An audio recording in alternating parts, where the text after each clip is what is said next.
This meeting come to order. Today is Tuesday, January 24th, 2017. This is a voting meeting of the Prescott City Council. Mayor Pro Tem, do you have any introductions?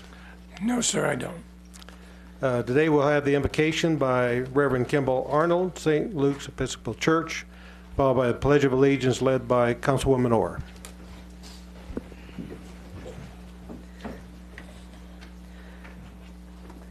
Let us pray. As our great nation embarks on a new president and a new administration, we offer prayers for all the many leaders.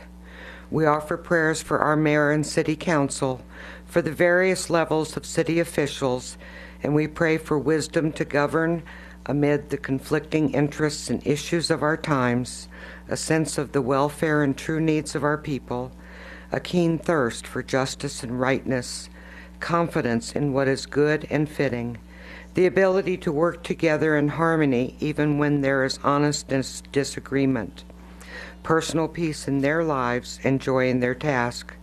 We pray for the agenda set before them today for the benefit of those who live and work in and around our beloved city of Prescott.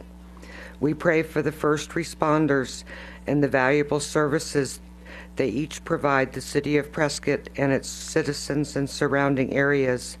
May they always remain safe. May our community work together for the benefit of all. We offer thanks for the generations of brave men and women who secured our liberty and continue to do so. Amen. Please join me in the prayer. I pledge allegiance to the flag of the United States of America and to the republic for which it stands, one nation under God, indivisible, with liberty and justice for all. Roll call, please. Mayor Oberg. Here. Mayor Pro Tem Lamerson. Here. Councilman Blair. Here. Councilman Lozelle. Here. Councilwoman Orr. Here. Councilman Shiska. Here. Councilwoman Wilcox. Here. All present. City Manager, do you have any announcements? No, sir. Well, I want to, before we go into proclamations and the rest of our agenda here, I just want to apologize for starting a little bit late today. We had a study session with 3 items on it. We got through one of the 3 items. Had to move into an executive session to get some legal advice on a couple things coming up today on this agenda. So just want to apologize. I'm going to try and get you out of here as quick as we can. Proclamation. Proclaiming January 22nd through 28, 2017 as Prescott School Choice Week.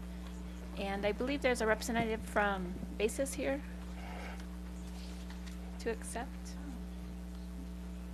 No? I know Becky Ratcliffe was to be here today, but maybe she slid down a hill. There's so much ice out there, maybe. Hello, everyone, and I just want to take this opportunity to recognize Prescott was chosen as the best place to live in the Southwest by Sunset Magazine. Absolutely. And I believe one of the reasons for that is that we are a wonderful city for many reasons, which includes our educational choices. We have an excellent Prescott Unified School District with many fine schools.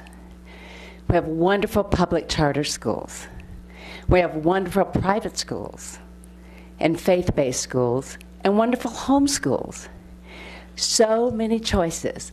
I talked with Tim Carter recently and I said, you know, school choice is alive and well in Prescott, Arizona.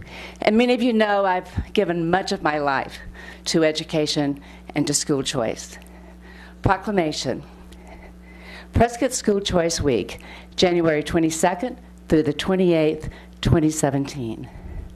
Whereas all children in Prescott should have access to the highest quality education possible, and whereas Prescott recognizes the important role that an effective education plays in preparing all students in Prescott to be successful adults. Whereas quality education is critically important to the economic vitality of Prescott, and whereas Prescott is home to a multitude of high-quality public and non-public schools from which parents can choose for their children, in addition to families who educate their children in their own home.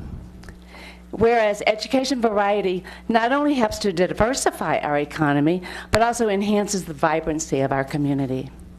Whereas Prescott has many high-quality teaching professionals in all types of schools and are committed to educating all of our children. Whereas School Choice Week is celebrated across the country by millions of students, parents, educators, schools, and organizations to raise an awareness of the need for effective educational options.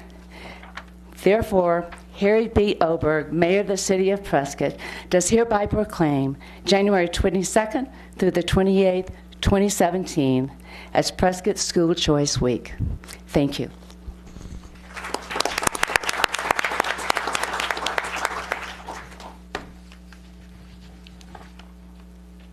Okay, now we'll move on to presentation. Mayor, the intent today was to recognize Glenn Savona, who left the city as the city prosecutor and now is the justice of the peace, and presumably after the consent agenda will be also our city judge, to recognize him for his 27 years of service to the city. However, he's in judge school this week, so so we'll have to either postpone this sort of this plaque presentation to him, or if he chooses not to have a public presentation, we'll go over to the court and give it to him there. Thank you. Move on to the consent agenda. Consent agenda. One sec. I think you had one item, H, you wanted to pull? Yes, I want it just for comment. Okay. Which item? Go ahead. Which item? Item H. Consent agenda. Item A, approval of minutes for the city council meetings held on December 20th and January 10th. Item B, approval of the city contract number 2017-234, appointment of Glenn Savano as Prescott City Judge. Item C, approval of an agency affiliation agreement with Wizard Medical Education to provide clinical training opportunities via Prescott Fire Department paramedic units. Item D, authorization to file petition for en banc review in the Ninth Circuit Court of Appeals regarding Pure Wafer versus City of Prescott. Item E, approval of city contract with Yavapai Fleet and another city contract with Factory Motor Parts for aftermarket parts in the estimated annual amount of $250,000. Item F, approval of amendment number 1 to agreement for potable water Storm Ranch middle parcel. Item G, approval of agreement for potable water city contract number 2017-198 with Maria L. Numbers for the Cortez Apartments, 130 North Cortez Street. Item H, adoption of resolution number 4372-1581, approving amendment number 2 to the joint funding agreement with the United States Geological Survey for data collection within the Big Chino Subbasin. Item I, approval of a 1-year extension to city contract number 2014-129E1 with UniFirst Corporation for uniform rental services in an annual estimated amount of $40,000. Item J, approval of a memorandum of understanding with the Yavapai Prescott Indian Tribe for 2016 pass-through contributions of funding to various community nonprofit recipients. And item K, adoption of ordinance number 5021-1559, an ordinance of the Mayor and Council of the City of Prescott, Yavapai County, Arizona, authorizing the granting of utility easement to Arizona Public Service Company, an Arizona corporation, and authorizing the mayor and staff to execute any and all documents to effectuate said easement. Okay, do you have a motion? Mayor, absent item H, I move to approve consent agenda 9A through 9K. Second. Yeah, motion, second vote, please. Passes unanimously. Item H. Thank you, Mayor. Item H concerns an agreement with the U.S. Geological Survey to study the Big Chino water basin. And I know this has been the source of a lot of controversy over the years. Will it deplete the upper Verde River watershed? Will it impair downstream users? We need scientific basis for that. We need for our decision as a council as we move forward. And I wanted to express gratitude that we have a good relationship with a federal agency, the United States Geological Survey, that will provide us impartial scientific data on which we can base our decision, and also that we have local partners who are willing to share in the funding. So as we move forward, we can rely, hopefully, on the USGS to help us.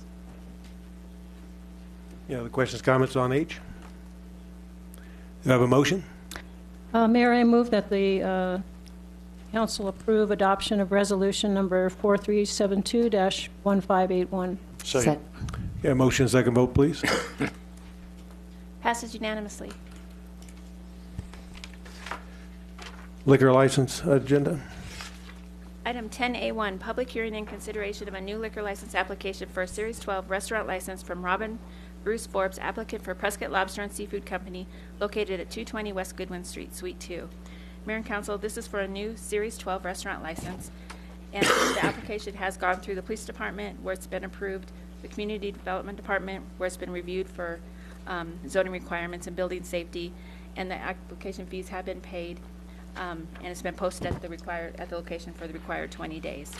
No public comments were received, and I believe the applicant is available for to answer any questions. If you want to come forward.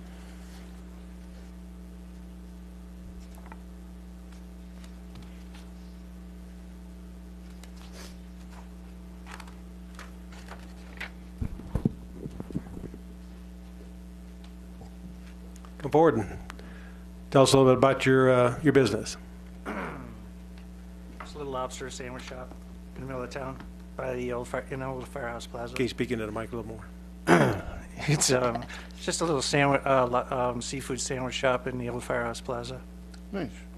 Okay. And when you open?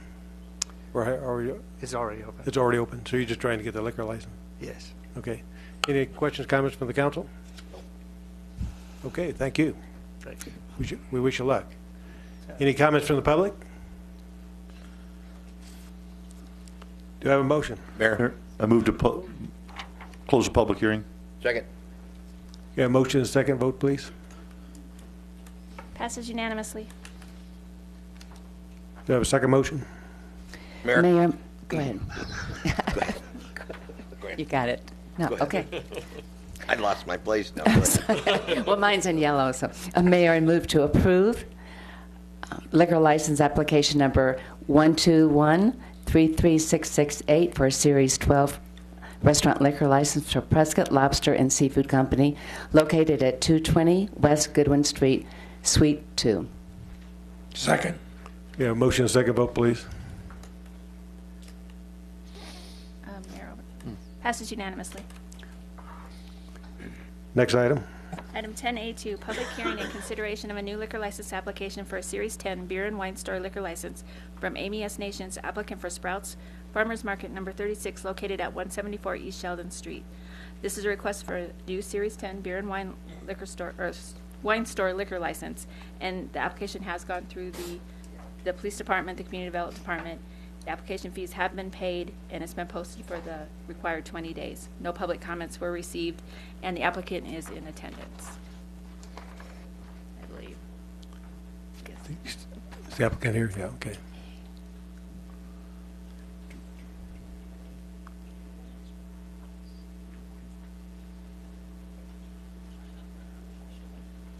Good afternoon. I'll be the store manager at the Sprouts on Sheldon, and we're happy to be coming to town.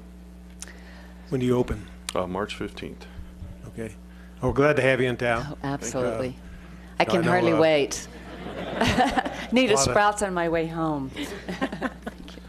So we're looking forward to you having a successful business. Any questions, comments from the council? I have one, Mayor. Maybe to our city clerk, just a clarification of a Series 10 liquor license. It is talking about a beer and wine store. Does that also include the whole variety of liquors? No. We don't carry hard liquor. We just carry wine and beer. Okay.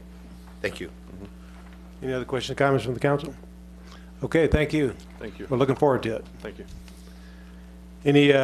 Anybody from the public like to make a comment? Thumbs up, okay, good. Yeah. You bet. Do I have a motion? Mayor, I move to close the public hearing. Second. Okay, I got a motion, second vote, please. Passes unanimously. Mayor, I move to approve liquor license application number 101-33312 for a Series 10 beer and wine liquor store license for Sprouts Farmers Market number 36, located at 174 East Sheldon Street. Second. Okay, a motion and a second. Vote, please. Passes unanimously. Next item. Item 10A3, public hearing and consideration of a new liquor license application for a Series 10 beer and wine store liquor license from Lauren K. Merritt, applicant for Maverick, located at 650 Whipple Street. Mayor and Council, this has also been through the required, through the Police Department and the Community Development Department. Application fees have been paid, and the application has been posted at the proposed location for the required 20 days. No public comments were received, and the applicant is in attendance. You have to come forward. And Mayor and Council, let me point out, as you all know, the state has a 300-foot rule near schools, and as you probably recall, the way the store is situated and the way the school readjusted its fence line and all, it does meet the 300-foot requirement for the state law purposes. Well, we're happy that you're bringing your business here. Thank you. When do you open? We open March 9th. March 9th, okay. Yes, sir. Any questions, comments from the council? Just looking forward to the new scoreboard. Thank you. I know, it's going to be great. And plus, remember, we make our own food in there, too. You know, we have burritos and Nice. and bundles and salads, fresh salads made at the store. So we hope you guys all go. Well, that's Absolutely. great. Yes. How many pumps are you going to have there? 12. 12 pumps. Awesome. Yes. We're excited. Yeah. And just We beer are and too. just beer and wine? Just beer and wine. Okay. Any other questions, comments from the council? Yes, Mayor. I am opposed to supporting a liquor license at this location because it's too close to the high school. It may be technically beyond 300 feet, but it's pretty obvious that most of your walk-in customers are going to be high school students. And if the rest of the council approves this and you do get the license, I would request that our police department have undercover officers check this out occasionally to ensure that no tobacco sales or alcohol sales are made to minors at this location. This actually happens quite a bit with the police officers. They do stings all the time on us, you know, with any convenience store or the grocery stores, because we do have the minors that go there. So they come and they, anytime throughout the day, 24 hours, they can come and do stings on us. So, and it's a good thing. When we have another store off of Glassford Hills, which is my store director up here, so it's right by the high school up there also. And so we go through really strict training, and when the school kids get out early on Wednesday, I mean, we're there and we're out on the floor, and we get them in and out, backpacks at the door. And a lot of times we have the police officers there with us, and they're in there helping us too, because they come and those little kids can be kind of unruly. They don't like to listen, you know. Well, that's good to know that you're Yeah, so we're on top of it, and law. the police officers are too. So. Any other questions or comments from the council? No. We wish you luck. Thank you very Looking much. forward to your opening. Any public comment? Do I have a motion? Mayor, I move to close the public hearing. Second. Yeah, motion, second vote, please. Passes unanimously. Do you have a second motion? Mayor, I move to approve liquor license application number 101-33309 for a Series 10 beer and wine store license for Maverick, located at 650 Whipple Street. Second. We have a motion, second. Those in vote, please. Passes 6-1. Councilwoman Wilcox Dissenti. Okay, we'll move on to regular agenda. The first two items are related, so when you come up to brief on those items, go ahead and brief both items, and then we'll vote on them as necessary. Item 11A, approval of ordinance number 5022-1560, an ordinance of the Mayor and Council of the City of Prescott, Yavapai County, Arizona, approving a land lease agreement, city contract number 2017-233 with Verizon Wireless LLC for a wireless communications facility located on city-owned property known as 2551 Copper Basin Road, and authorizing the mayor and staff to execute any and all documents to effectuate said acceptance. Thank you, Mayor. As you noted, these first two items are together. The first being the land lease. Second, following that, is a special use permit for the actual installation of the cell tower, monopole tower. The location proposed for the tower is a property owned by the city of Prescott. In order for Verizon to pursue the installation of the cell tower and the acquisition of the special use permit, they have to obtain a lease to the site, and council has an opportunity to review and approve the lease agreements for those publicly owned water tank sites prior to us moving the SUP forward to you. So the first item on your agenda is approval of, or proposed approval of, the lease agreement with Verizon to allow them the opportunity to place the site on the city-owned water tank location. The location is shown on the drawing up on the screen. It is accessed from Copper Basin via Wickwood Lane. There is an easement that provides access from Wickwood Lane onto the city's property. The city's property actually has frontage on Copper Basin, but it's very steep hill, it's inaccessible that route. At the time the cell tower, or excuse me, at the time the water tank was initially proposed, an alternative access was necessary for the construction of the tank. It was almost impossible to come in this way with a primary access, especially for construction purposes. The recommended lease agreement is a standard form used by the city. It's been used with other lease agreements with Verizon and other cell companies on water tank sites around town. Most recently, the Indian Hill site has had a lease agreement approved for a cell tower on it, joining a number of other cell towers already on that site. In this particular location, there are no other cell towers, just the city's water tank at this time. The proposed lease agreement includes an annual payment for use of the site of $21,955. There is a 5% escalator, annual escalator associated with that. At the end of 5 years, that 21.9 number is significantly larger, closer to 26 or 27,000. Associated with the lease is a special use permit, which is required for installation of cellular communications facilities. So I'll run through that very quick for you as well. The location is residentially zoned. One of the reasons why the special use permit requirement is in place is to help identify potential impacts on nearby property owners, especially if they are residential property. So this is a perfect example of why we have the public process. The location is adjacent to the tank in a relatively heavily forested part of town. One of the reasons why the proposed cell tower as a stealth facility is because of the surrounding forested areas. There are trees, hills, etc. around it.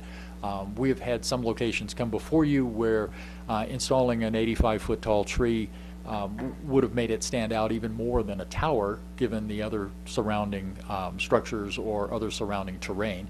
In this particular case, there are trees up and down the hills behind. The property, as you go south on the map, actually goes up in elevation. It's higher than the tank location and would be higher than the cell tower. The proposal is to install the cell tower in the area immediately north of the tank. The location is identified by an arrow on this map.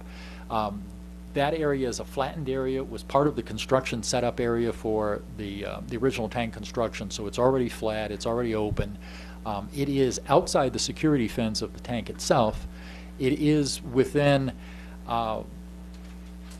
back up just a moment. The setback criteria for cell towers is actually the fall distance of the tower. It's the height of the tower.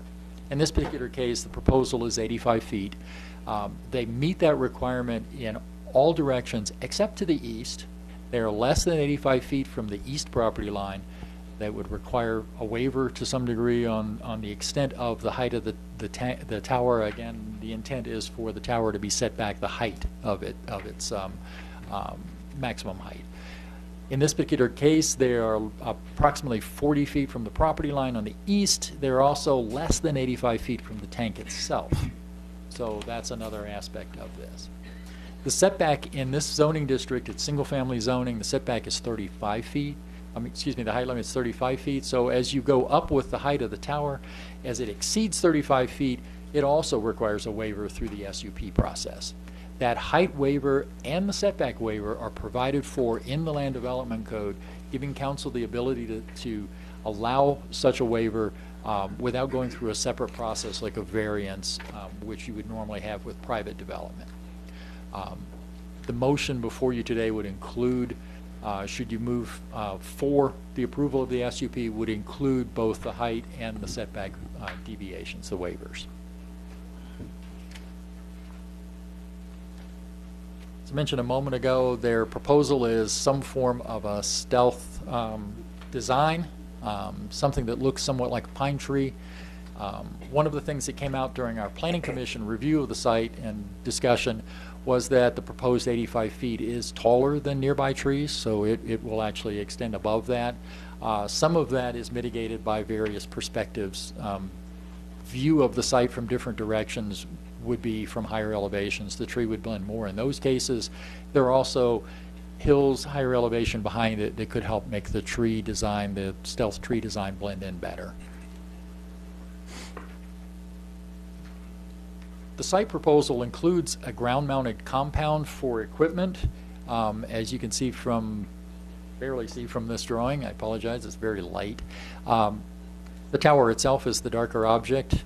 Ground-mounted equipment is near that. There's a fenced compound around it. The city's water tank is just off of the map to the south. The fenced security area for the water tank is just south of the fenced compound proposed for the cell site.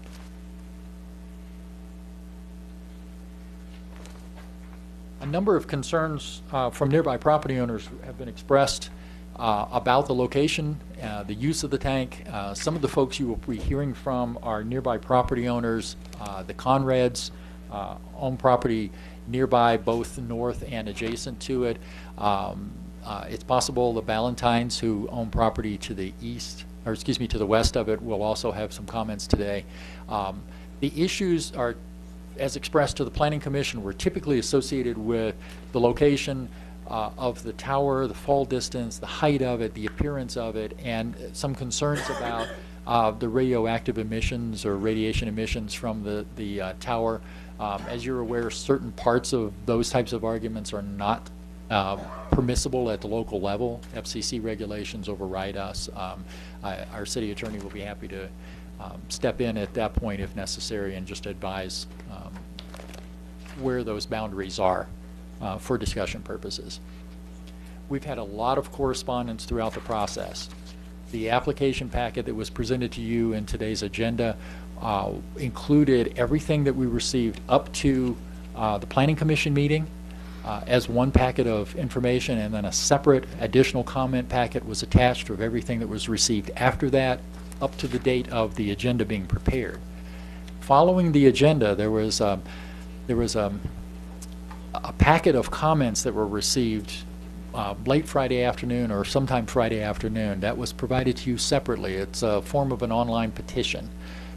We've also received a couple of additional letters. Those were also provided to you at your seats today to make sure that you've got all of the information that anyone's provided to us.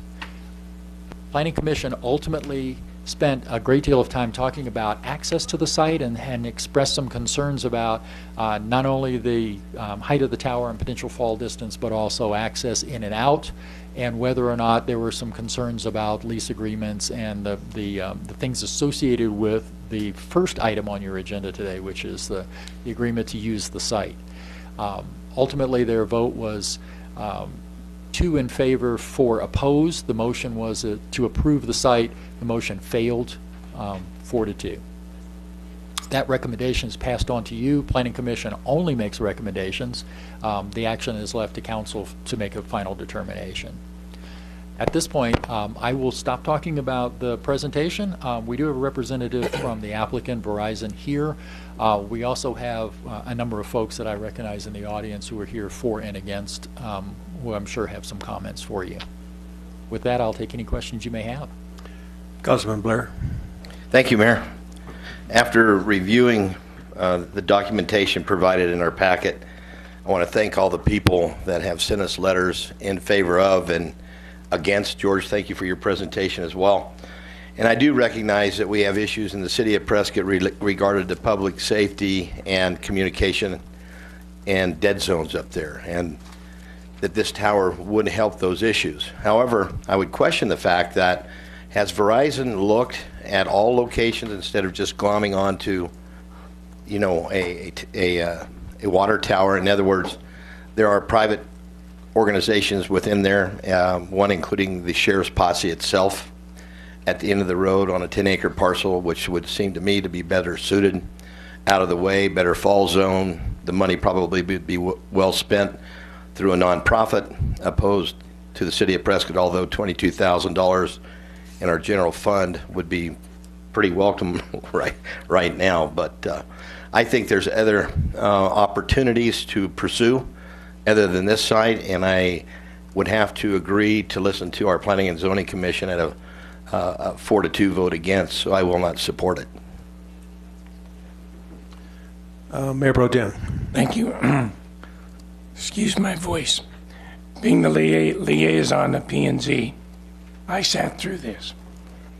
And I think a fair assessment would be it was recommended to come to council with a 2-4 vote based on several things.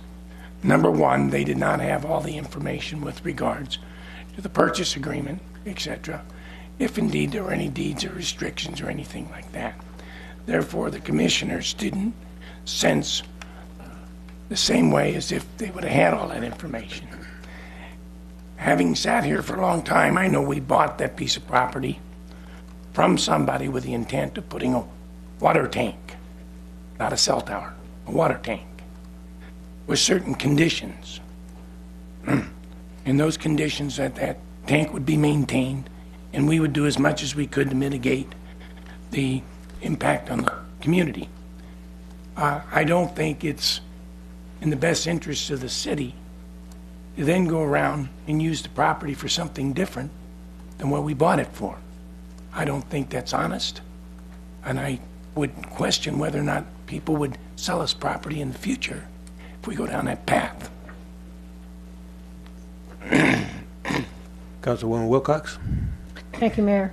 I agree with Councilman Lamerson about the lack of honesty. It's very clear to me in reading the Valentine's letter that it was their intent and understanding that this property be used for a water tank. And it doesn't appear that neither party, the city or the Valentines, contemplated anything other than a water tank, which is painted forest green and the old growth trees maintained for aesthetic reasons. And it would be discrediting for the council as a whole to now say, oh, now we'd like to add on something different, a cell tower, or anything else. I do have a couple questions.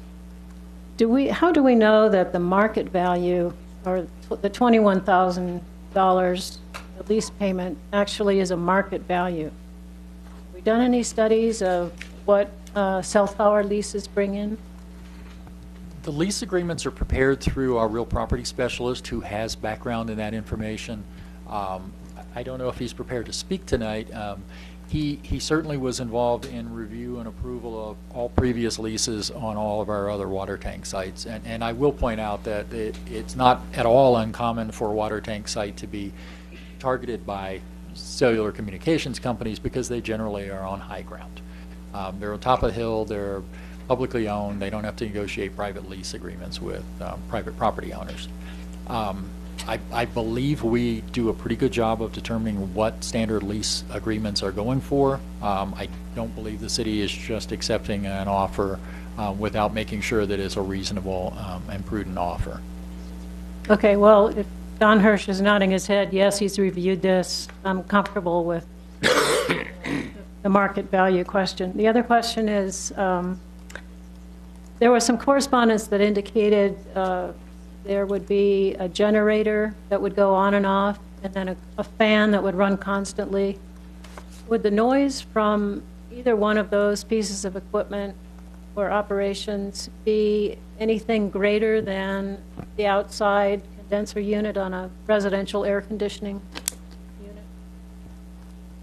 I will defer that to the representative of Verizon if you're okay with that. I understand he's brought one of their RF engineers, and they can also talk about the materials on site. The equipment is somewhat larger than a residential air conditioning system, but not significantly larger.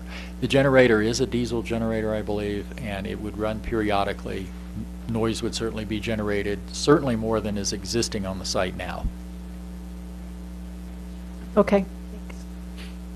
If Mr. Destry or the engineer could answer that question, that would be helpful.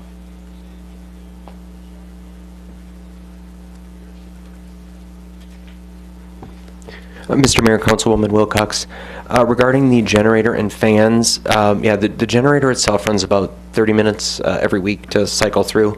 It's at about 72 dBs at 23 feet. That's without the Type 1 sound enclosure, and so we've proposed the Type 1 sound enclosure to be added as well, which would drop at several dBs. And it will meet the city's requirements, I believe, of 50 dBs at property line.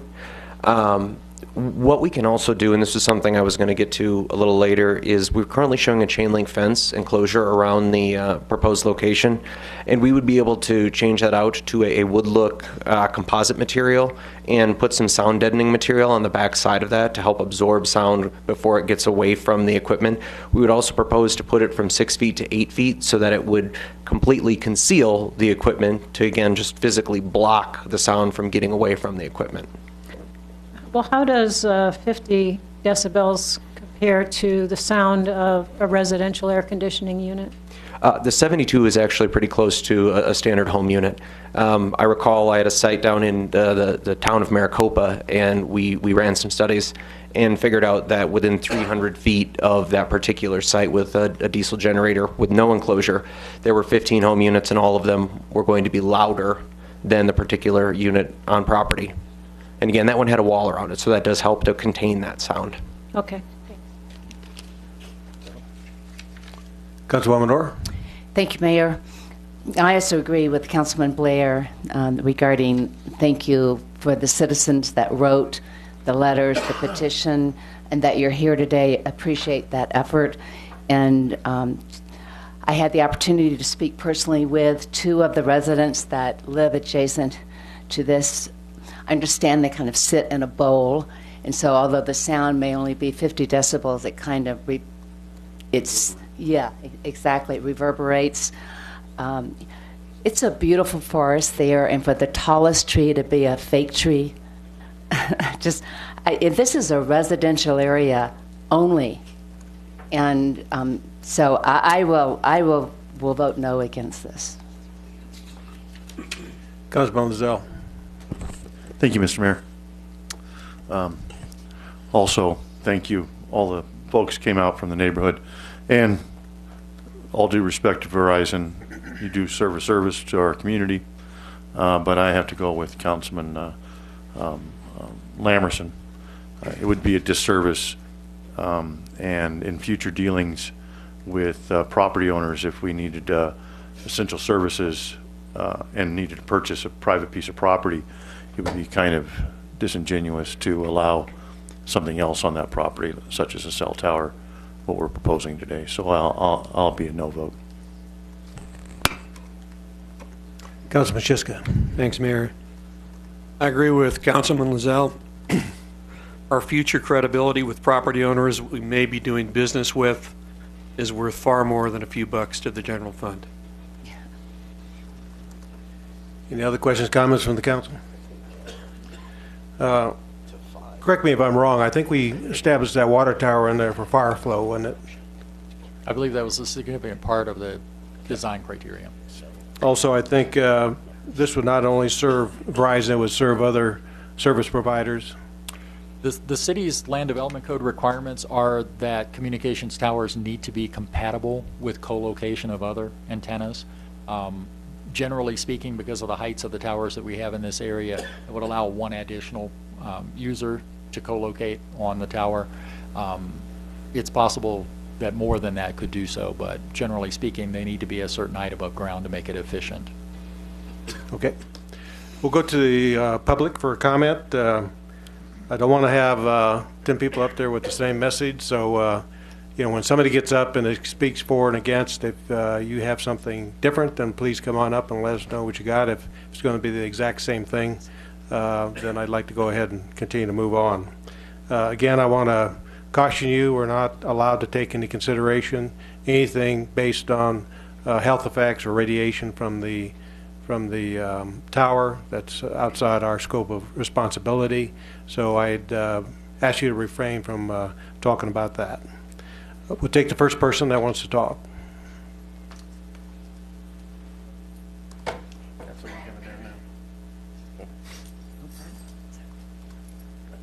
Thank you. My name is Barbara Jacobson, Prescott, Arizona, Mayor, Council. I live down of that area, but I do agree with, for a rare occasion, some of your comments and concerns. Verizon service in that eastern area is difficult at best, and I have Verizon because I go to other parts of Arizona where it's better than in my own home. So I understand the need that's there. The one concern I had was when you mentioned having to make adaptation or changes in code requirements. That's where I get a little cranky, because I think when you set regulations and then you could just go get rid of them, I would have more of a concern about that we have these setbacks for a reason, and if we're not going to comply with the setbacks, why do we have them? And additionally, how long's that water tower been there? Has it been there a long time? Just a few years? I couldn't even remember. I was wondering if it was pre-cell phone time, because if you go to the Apple store, they go, oh, well, honey, that's just too old. You just don't realize that this is the new times. So it may be that that's one of the things that happens if it's a piece of property that's been there a long time, that cell phones are new, and yes, we have to abide by them. But I would encourage a different place for this, just on the basis of having to make too many adaptations to make it fit what it looks like it doesn't fit. Thanks. Mayor Pro Tem. Thank you, Barbara. Like you, I have Verizon, and I support Verizon. I'm not opposed to cell phones. What I am opposed to is buying a piece of property for an intended purpose and changing the rules midstream. So. Next. City Council, Mayor. My name's Darrell Anderson, and I live in the Timber Ridge area. Looking back to May of 2002 and remembering the Indian fire, it was very scary. Shortly after the Indian fire, the sheriff's Jeep posse did a mock emergency evacuation drill in Timber Ridge. They could not park their command vehicle at the clubhouse as they first intended because they had no communications with their members. They ended up parking on Copper Basin and Sheriff's Posse. That emergency drill was over 14 years ago. We still have limited communications on our cell phones. Vehicles stop at the top of West Timber Ridge, East Timber Ridge, to make cell phone calls and to finish their calls before they go down to their homes, because at their homes they have no cell phones. This morning it was 27 degrees. Some residents have to go out in their decks to make cell phone calls. This is a safety issue that's been going on for 14 years, and we're still waiting for cell phone service in some of the areas there. Some people have it on their front deck, some people on their back decks. Some people have to go up to Copper Basin to get cell phone. In an emergency, going from your house up to Copper Basin to make a 911 call is out of the question. So I'd consider 14 years is a long time to wait for cell service. So thank you. Thank you. Anyone else? Come on down.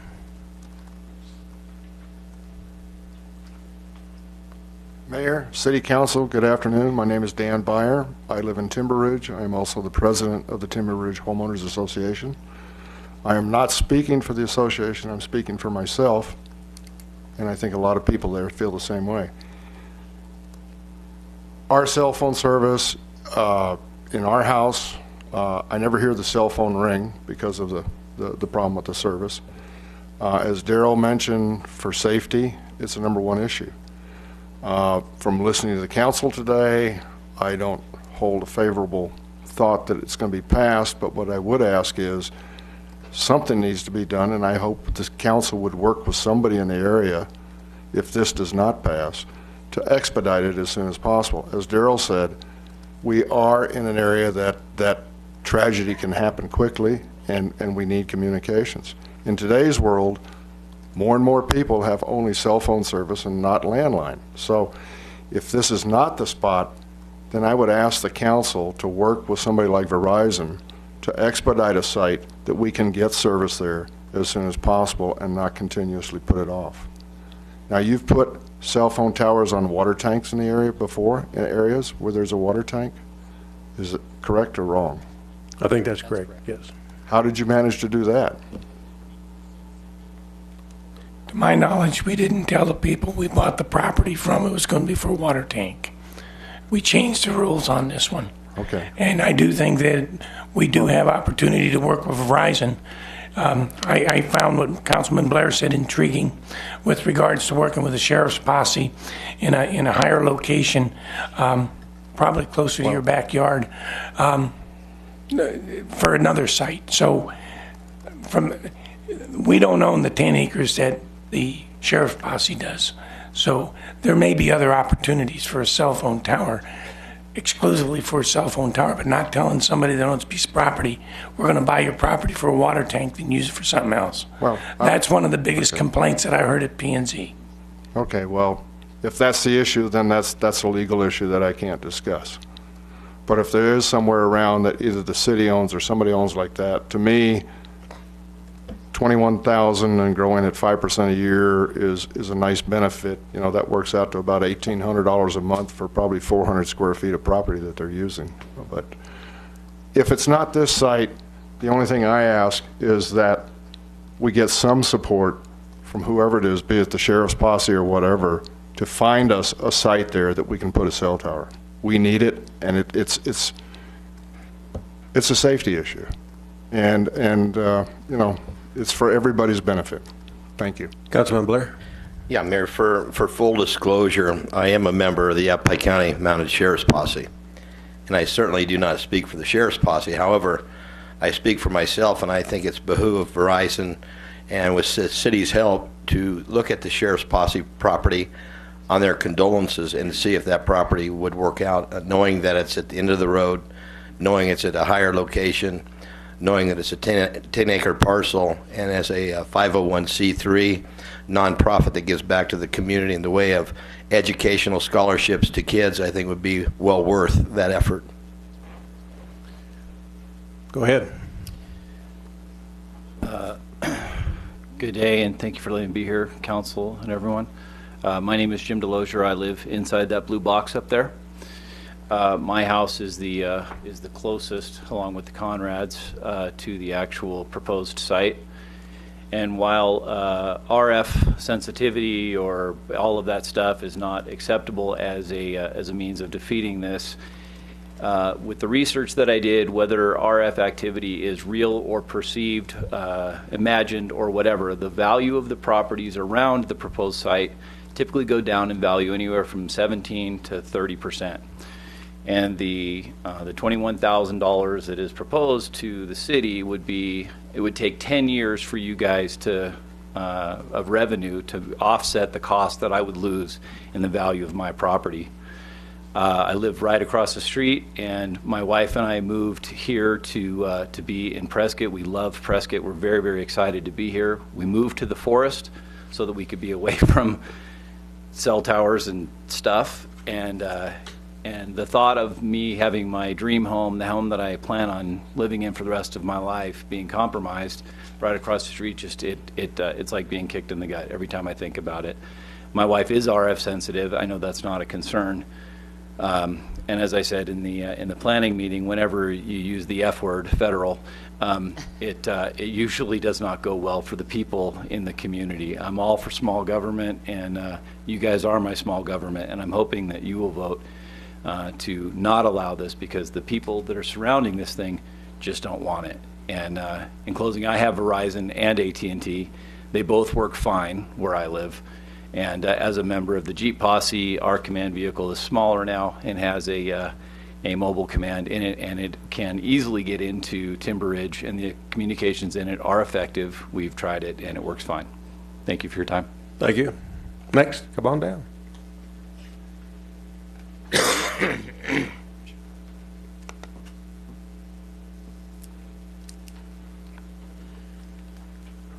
Hi, Council and Mayors. My name is Sandy Swan. I live in Timber Ridge. I wanted to talk a little bit about the petition that you all got a copy of. This petition was set up online at a website called Timber Ridge AZ whatever. But I wanted to, I can't think of the whole name right now. But anyway, we got very good response, and I wanted to let you know that it wasn't just the Timber Ridge area that was involved in this. That petition went out to the Village, Los Pinos, Mountain Club, Copper Vista, Hassayampa, Hidden Valley, and Timber Ridge. So there were a lot of people who have been voicing their approval of such a thing. And so we're not the only community, Timber Ridge, that's suffering from lack of cell phone use. And incidentally, I went to the Planning and Zoning Commission meeting, and there was one gentleman on the commission, and I cannot remember who it was, who said that, you know, I would never buy a house in an area that didn't have cell phone use, cell phone reception. And that's talking about, you know, how that devalued your property in subtle little ways that you maybe hadn't even thought of. It is a terrible situation for us. I mean, my phone doesn't ring either, and half the time I, you know, may or may not get the service that I need. I have one, maybe two bars occasionally, and I'm really concerned as an old lady that if I have to call 911, am I going to get through or not? But we have a real safety issue in this area, and from what I understand, after a proposal like this is approved, it actually takes 1.5 years to get the thing constructed. And here, if we're going to go back to square one, it's going to be far too long to go without reliable cell phone service. So I hope you will all have an open mind about it. It's just not our neighborhood. It's a whole bunch of people that we had, I think it was 126 signatures on that petition, and maybe even more. But they were people who feel the same way we do, and we are really, really concerned. Thank you. Okay, thank you. Anyone else?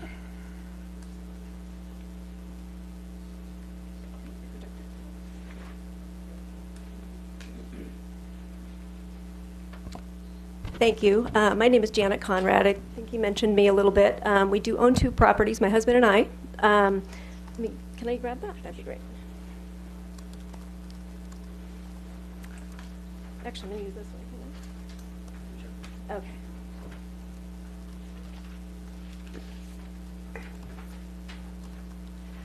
So we are the ones that talked about, we actually have 2 properties that border this particular site. This is our main residence here. We actually moved from the city to bring our family here, built a home there in 2004. And then later purchased this particular property here as basically maybe to retire in. This house will be too big for us someday. But in 2010, we actually worked with the city for that little corner right there. This one now is grandfathered into the new property, so we actually have easements on both of those. But we did sign an easement agreement there, allowing the city to use a portion of our lot there for the use of the city public services of water. And in our agreement, the way we saw it being read is that it's for public uses such as water, such as something that the government provides, not an independent company, a profit-making company. So our intent for that signing was so that we could help the neighborhoods. And in fact, what was presented to us from the city was that tank was actually, they were going to dismantle, I think, 2 other tanks. I don't know if you guys remember, and build this one big 1 million-gallon one for the folks of Timber Ridge. So that's how it was presented to us, is to make sure that Timber Ridge and all those communities have water. We actually don't have city water. So this isn't even for us, and yet we decided to agree and say, you know what, we want to help the city of Prescott to do that. So just a little history on that. I don't know how much you guys know, but I wanted to show you kind of the map there. So basically, the easement would run through both of our properties there. And I just wanted to show you a couple of real-life pictures. I was encouraged to bring these, so they're a little stick figure-y, but oh, it's really dark. So this is actually a picture from the corner right between my two lots. And so this little stick here is actually a government, you guys put that there. And so it's right kind of in the corner. And this is just my little stick figure of what that cell phone tower is going to look like. So sometimes you see the pictures and they look like they're in a wooded area. It's actually a very open area that they built for the tank. So that tank is 35 feet. And the cell tower proposes 85. So that really doesn't even cover, my picture doesn't, it cuts it off just a little bit. So it's actually taller than that picture there. And then my little red box there is kind of where the generator would be, obviously not to scale. Here's from my backyard. Oh, these are real dark. Anyway, here's, if you could see my fingers there, that's the water tank, and you can see how it's going to loom up into the skyline there. Not compatible with the trees. So I guess I just wanted to bring, I don't want to reiterate what other people have said or what you guys have read. I just want to read the City of Prescott's Land Development Code, and I think several of you have mentioned that, yes, maybe this isn't the right site, and that's what I am saying, is this is just not the right site. And I do understand, if I didn't have good cell service, how I would be very eager to have cell service. But this particular site, they're having to go to 85 feet, normally a 35-foot code, in order to just make it work. And basically, in all the meetings we've been to, Verizon says it has to be that tall or it won't work. So it seems like there's a lot of things they're having to change just to make it work, when there's other properties that maybe are around that could work. But in the interest of Prescott, Code 2.4.51 of the Land Development Code, the very first thing says, for the purpose of telecommunication facilities, it states, the regulations are intended to provide for the development of wireless communication services to the community while protecting residential areas and land used from potential adverse impacts of towers and antennas, and two, to encourage the location of wireless facilities in non-residential areas. That's the very first thing in your own code. So I guess I'm just reiterating on top of my letter, just to encourage you to say no, this is not the right site. The only two places I've known that Verizon has tried, or one other one, is on a church that's right on the corner there by Timber Ridge. But it just seems like with the forest up above, there's some county land, there's forest land, maybe the Sheriff's Posse Trail, that there's just some other options where we can get the good cell phone coverage without having to go into this residential area. And I know it is zoned 2 acres, but there's a lot of these properties that are less than 2 acres that were grandfathered in. So it's kind of deceiving to say they're all 2 acres or not. In fact, that 40 feet, let me see if I can put this up. Where'd it go? Okay, you got 30 seconds left. Here, I'll show you this one. So here's my little box where the cell phone tower would be. This property, this is the one they're saying is 40 feet. It's a half-acre property. And then there's another one, the same gentleman owns that. So I'm guessing that's probably about 60. But either one, both of those properties are very close. So if there was any sort of danger of falling, you know, I'm not sure he could sell those lots. But I don't want to speak for him. And then, of course, it's about 60 feet. I don't know if George had solidified that, but that was what Reg Destry had told us, is 60 feet to the actual water tower itself. Anyway, that's all that I think I have that's new. Thank you. Okay, thank you. I'll take one more comment. We'll take the comment and we'll get your comment.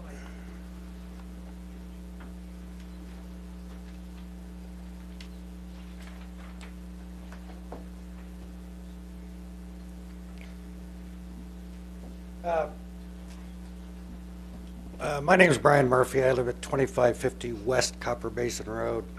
I'm directly across from the water tank from the actual lot itself that used to be the easement into that particular parcel. I've lived in this area on and off for 56 years, seen the changes. I have a direct view of the 1.5 million gallon water tank from the front of my house and have direct view of the proposed cell tower. I am also a Verizon customer and not opposed to cell towers. I make my living as a software engineer. I like cell towers, so I'm not opposed to them at all. This particular spot, because of the fall over onto those two lots, is not a good idea. I've had a lot of conversations with Mr. Ballantyne. He's not able to be here, nor anybody from his family today. He did write you a very nice letter, and he explained his position. I think you have 2 letters in that packet, if you're all aware of them and have read that. His position, as he states here, Mr. Ballantyne's letter of January 6, 2017, to the City Council makes his case against any subsequent improvements to the property as per his understanding of the sale agreement between the City of Prescott and his family. And some of you have expressed that. That's your impression of his idea of that letter. He would pursue it, he said, should the vote go the other direction, because his idea is it's an investment property for him. He wants to subdivide those 2 other acres, 4 acres actually, 6 acres adjacent to that property now to the north. And he's worried that it would diminish his property value for resale value. And he wants to put homes on there. And that's why he had in the letter to you and in the sales agreement that nothing else would be done to the property per his understanding at that time. I guess it would have to go to court to really get a finalization should anybody want to, litigate that side of it. That's why I'm opposed to this. And just to give you an idea, up in that area, I look at 1.5 million gallons of water. I'm in the city of Prescott. It borders my property, but I yet have water from the city of Prescott. So it's a little frustrating every morning when I get up and look at 1.5 million gallons of water I can't touch. And the city says, well, he just spent $300,000 on putting a pipe in at Mullins Way, but we're not going to run 150 yards to give you water. So as a citizen, and I have your ear right now, that's all I wanted to say on that matter. Okay. So give me water soon, please. Thank you. Well, we'll give Verizon about 5 minutes here for rebuttal. Let me give you one quick thing I want to finish up on what I put here. I want to give you an update on the petition against. I wasn't aware of the petition for, but we have 72 residents, and all the red boxes around the cell tower, which is right here, have signed against it. So it's 72 residents, 60 parcel owners within 500 meters of that tower, 9 parcel owners who live within a mile of that tower. So that's quite, pretty much everybody around the tower does not want it. Mr. Mayor? Yeah. Thanks. Brian, I'd just like to say thank you. I went to the P&Z meeting when this was all being discussed and presented, and the map that you had up there with all the residents and those, and that really made an impact, so thank you for doing that. I'm sure. Okay, Verizon, you got 5 minutes for rebuttal.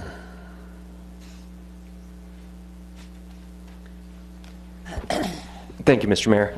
I just wanted to point a few things out before this issue is finally decided. I mean, it seems the writing is probably on the wall here. But as Councilman Blair had asked earlier, did we look at other options? Yes, we did. There are quite a few of them that we looked at, and some things that came up during the neighborhood meetings, some things that came up at P&Z. Now, as far as the Sheriff's Posse location, that was not specifically explored. The reason being for that is it's actually well south of the area we were originally looking for. Additionally, it's about 100 feet lower elevation than this particular site. So as you get over to the south, it would help a bit in Timber Ridge, but we can't shoot back uphill because there's actually a ridge line to the north of there as well. Ultimately, if this gets denied, we would explore that. We don't have another option, which was a question that was asked of us at the P&Z I find it somewhat fascinating, frankly, that the P&Z got into the leasing question. To me, it seemed the reason that they recommended for denial was not on a basis for zoning. I mean, there is the question of the setback, the question of the height. These are both things that are necessary for effective coverage from the site. Denying a site based on those criteria in this location would be an effective prohibition of coverage in the area. There is an overwhelming majority of support for this site. Unfortunately, that's come what appears to be too late to possibly sway the council's decision making, and it definitely was not there at the time that the Planning and Zoning Commission was able to consider this item. That's unfortunate. I think the thought at the time was nobody wants it. You see the map of the folks nearby. They're not interested. Oftentimes, as this council has seen, the folks that live right next to a location that a cell site is proposed are not necessarily in favor of it. It's the folks that aren't right next door that are receiving coverage. It's the police, it's the fire, the public safety folks that actually receive benefit that don't come out. And unfortunately, at this time they did, but it didn't happen until what it appears to be too late. Additionally, as far as the questions of the purchased land, trying to pull a fast one, I would surmise that every piece of land that the city owns or has purchased that has a water tank on it and has a cell site on it was not purchased with the intent of putting a cell site on it. Technology changes over time. When that land was purchased, it was not purchased with the intent of putting a cell site on it. In fact, I only became aware of it after it had been purchased. I mean, when you sell land to the city, you sell it for utility that is of benefit to the public. That can change over time. I certainly understand that there's a concern on the council that maybe the deal wasn't fair and possible future dealings. Well, frankly, every cell site that's on a water tank now is on land that's probably been purchased at some point.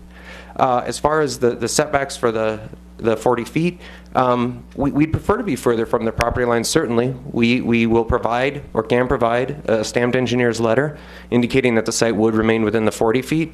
Because of the setup of the property and the existing water use on the property, we can't be any further from that property line. We've needed to maintain a clearance for the existing use.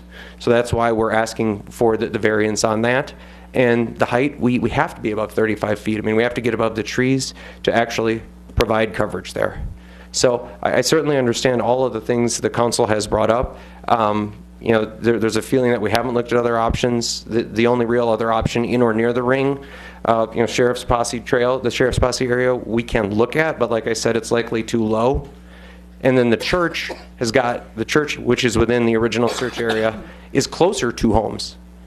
If we come back here, I look for the location that is, I go, is there existing verticality? There is not existing verticality in this area. Okay, what's the next thing we look for? Any land that's not used for for private use, for homes. Okay, that gives us the church and then this city-owned facility. I did not pursue this facility because it was just a random piece of land or even because the city owned it. There's a water tank there. It's very common to use water tank facilities and lease space to do cell sites. And in fact, we've done that many times here in the city and in other jurisdictions. So I would hope that you may reconsider, given the fact so many people are in support of this. I think many of them have already left, having seen the writing on the wall. But I can certainly answer any questions you have. I find it unfortunate that it seems that there's just not a desire to help Verizon provide coverage for safety and public service in this area. Councilwoman Orr? No. You didn't have one? No. Okay. Councilman Blair? I do, and it's not that we don't like Verizon. There's been many times you've walked in here and had your way without any discussion. Yes, sir. And there's been ways when we've asked you to go out and do something different, like at the Prescott Courier. Yes. You did something different and got your coverage. We're asking you to do that again. And I will be looking. Thank you. Yeah, I think we need to support the people in the area. That's one reason why we agreed to the cell phone tower out by Prescott Lakes, because we want to provide the people emergency service if they need it. And so we would definitely want you to continue to work and try and support those people in that area that are not having sufficient cell phone service. Thank you, Mr. Mayor. You bet. Okay, do I have a motion? Mayor, I move to deny the lease to Verizon. Second. It's a motion to reject ordinance number 50221560. That's what he said.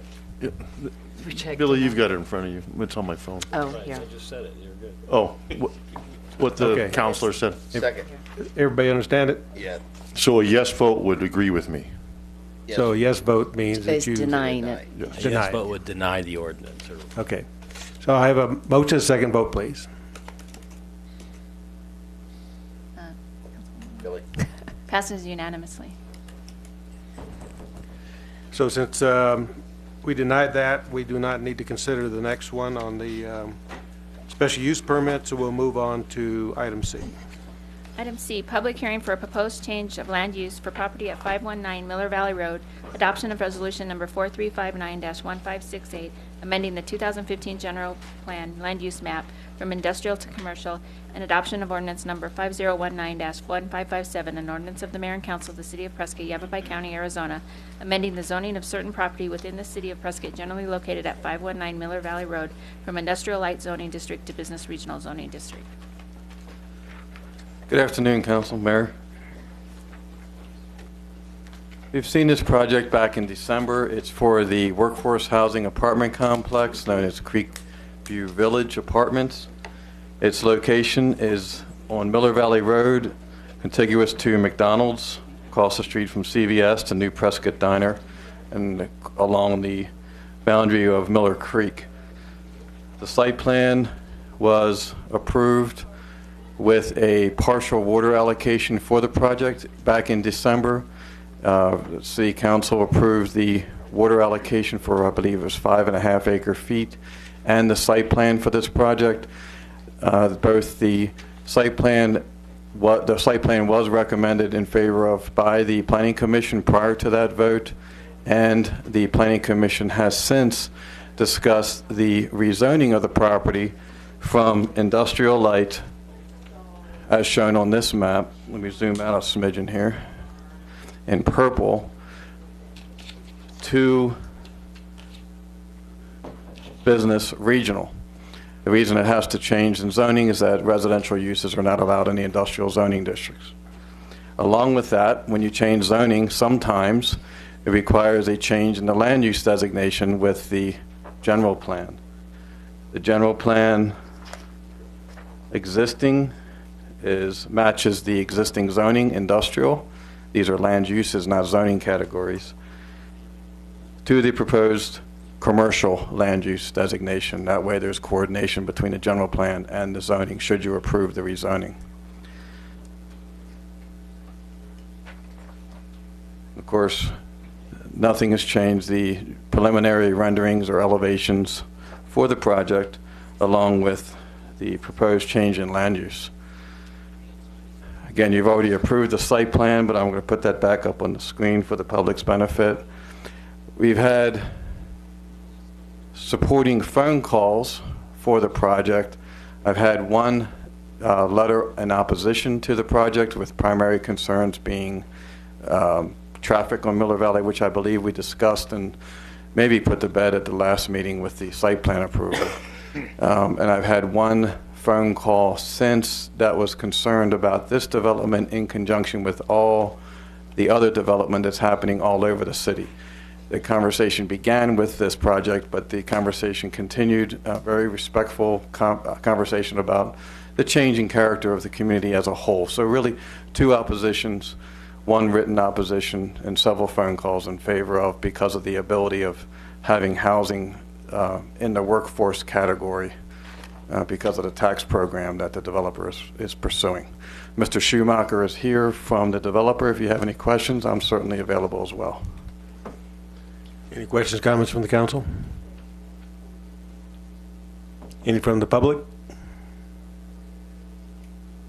Do I have a motion? Mayor, I move to adopt resolution number 4363-1572. Second. Have a motion and a second vote, please. Passes unanimously. Next item. Mayor, I move to adopt ordinance number 5019-1554. Second.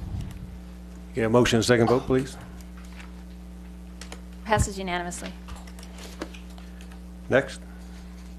Item D, approval of SI 16-006, a site plan for 20-unit multifamily apartment complex at 906 Rock Lane and water service agreement number 15-017 for 5.0 acre feet of alternative water.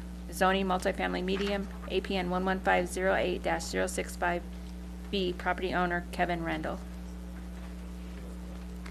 Thank you, Mayor and Council.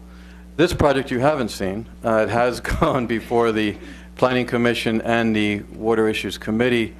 This is a project that has been in the works for some time. This was on the Exhibit A list way back in 2016 or even late 2015 for when the water suspension was put on. So this project has been in the loop, been in the pipeline for some time, waiting for the suspension to be lifted, and has finally made it through to the site plan approval process, which includes water allocation. This project does not need, as the previous one did, a general plan amendment or a zoning amendment. The zoning is already in place, and the general plan already supports this type of development for this project. The location is off of Gale Gardner. The project is called Boulder Hills for the mere fact that I would assume because most of the property, 2/3 of the site, if you've been there, it's quite amazing. It's pretty cool, actually. It's an amazing hill of boulders. So the only place to develop the site is in the front or on the east side of the property. The site plan, unique. I call it the snail. Yeah. For obvious reasons. The only way to get the apartments in there, because of the steep topography, you can see how the contour lines absolutely collapse on each other right here, is to have the one building running north and south on the east side of the property, separate building here, but the parking is often a limitation of how many apartment units you can get on a site. So in order to make the parking work, they went into a circular pattern here. It has been reviewed by staff, by the fire department, by the Planning Commission, unanimously supported by the Planning Commission. And the Water Issues Committee did make a favorable recommendation because it was on that Exhibit A list, I believe, for, I think, 5 acre feet. If you have any questions, I'm certainly here. Councilwoman Wilcox. Frank, how far away is the city trail that comes off of Westbridge Drive to, it looks like to the west of this parcel? I don't know. Okay. Anybody? Let me see if I can pull the aerial back up. It's quite a ways. Yeah. Councilman Blair? Yes, it is. Where would it be? You can see where it comes out right there, where your pin is to the right. Right here? Up, right there. Right there? There it is. So it kind of comes in behind it? Correct. And that part's not being developed. So. No, no. So the trail is completely outside of the parcel? Yes, ma'am. Okay. All right. Thank you. Any other questions, comments from the council? That's a cool trail. Yes. So Frank, where exactly, I've tried to figure, where they enter and exit the apartment on, not Gale Gardner? No, ma'am. So it's- Off of Gale Gardner, you would turn left off of Apple Blossom. Okay. I'll turn left on Apple Blossom, and then left again on Rock Lane. So it's Rock Lane? Yes, ma'am. Okay, great. Thank you. Good project. Any other questions, comments from the council? Any from the public? Do you have a motion? Mayor, go ahead. Move to recommend approval of site plan SI 16-006. Second? Have a motion and second vote, please. Passes unanimously. Mayor. Thank you.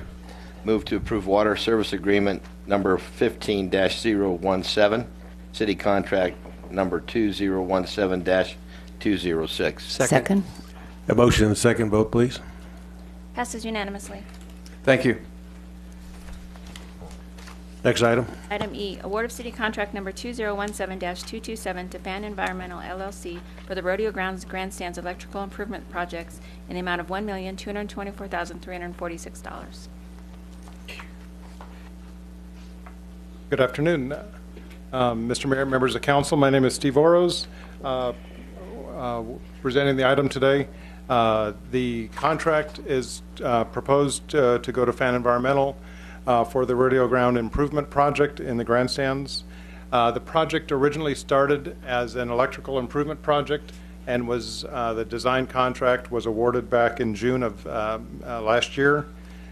During that time, as they started developing the plans and the improvements related to the electrical improvements, other improvements were identified that needed to be done simultaneously with the electrical. Fire system improvements were needed. Some minor utility work is also needed. As you're in the walls improving the electrical, it makes the most sense to fix the water lines that are in the same walls at the same time.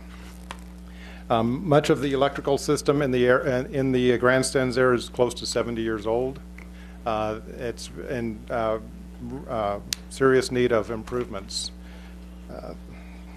The other parts of the project that are included in this work right now, besides the sprinkler and plumbing, is being a building of that age, there has been some identified lead-based paint in the structure that has to be addressed.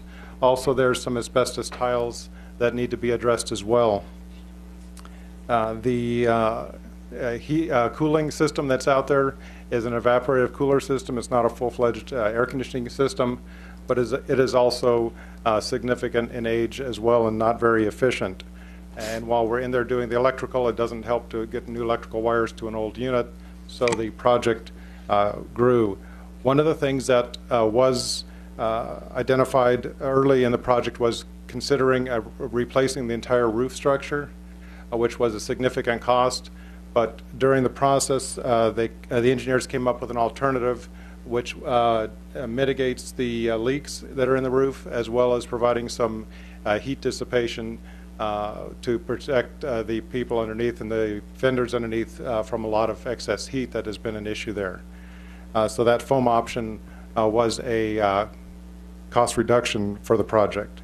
The project did go through a formal bid process in December, and on January 12th we received 3 bids. Fan Environmental was the low bid. Considering the budget for the project, which we'll talk about in a second, we did have a bid alternate for the roof foam to see if that was a cost that we could do later. You want to get everything fixed at the same time, but we wanted to give council an option for that.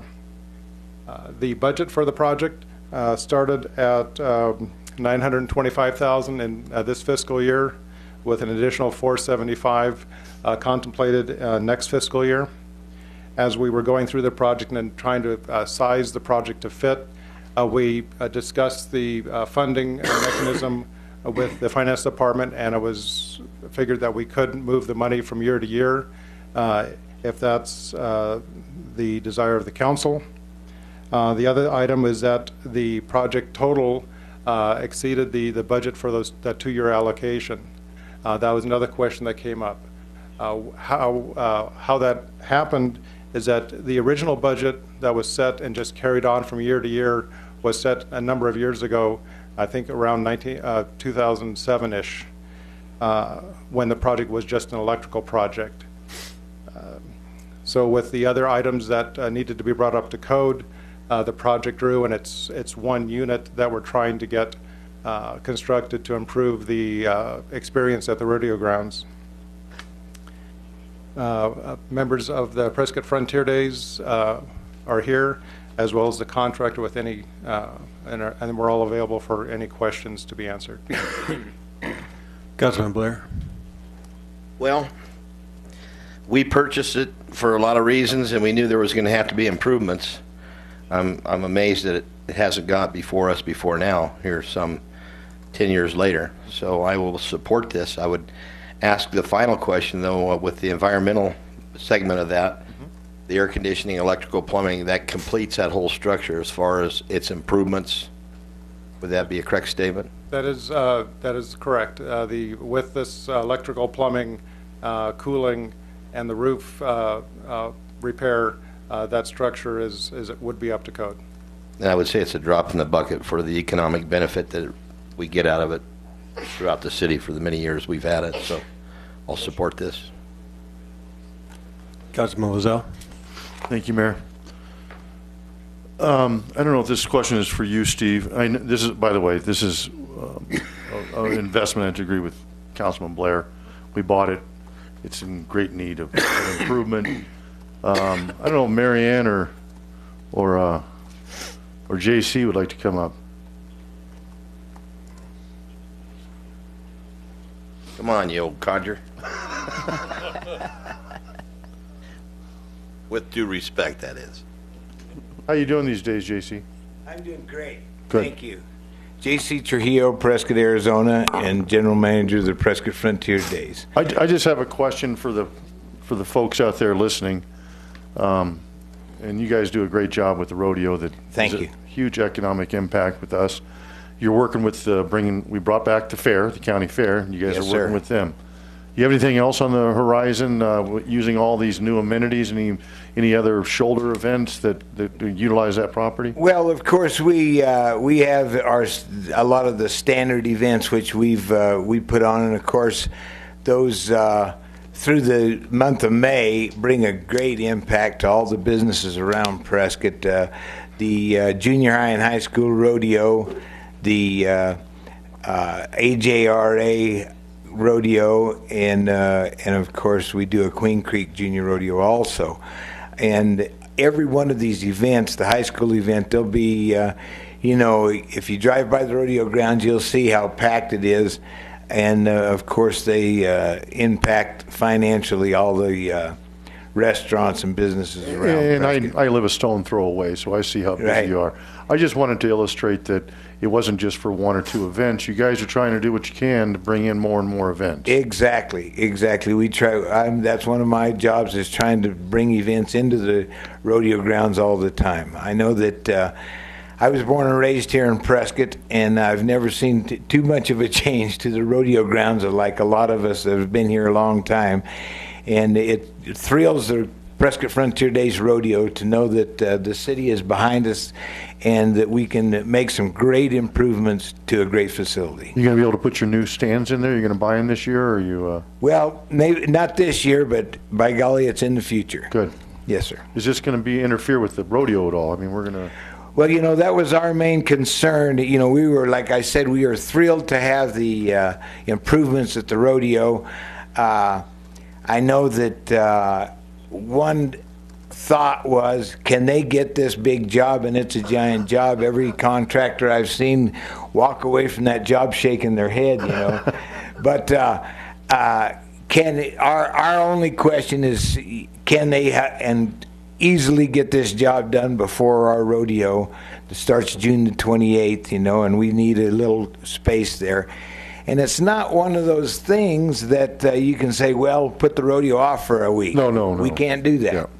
So, we're thrilled to death to have this improvement coming, and we're glad to be a part of the city and part of Prescott Frontier Day. Thanks, JC. Thank you. Is the contractor here? Yes. Can you come on down? Get her done.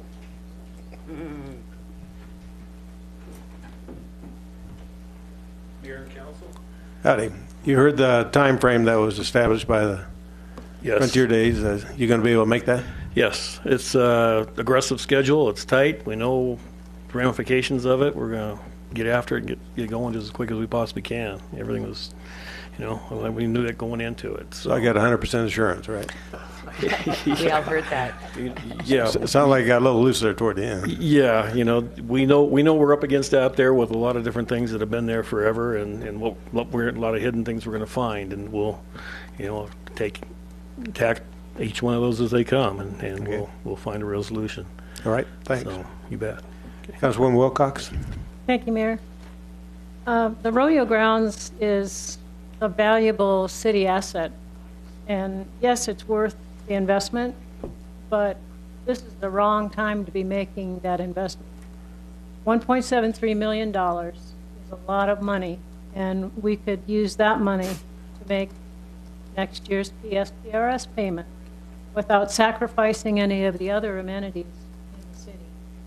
Everybody survived the rodeo and all the events last year under the same electrical conditions. There's no reason why they're not going to survive one more year if we defer this. My recommendation is we defer this project until we have a committed solution. to the PSPRS problem. And that means approval of the voters or something, some form of sales tax or whatever.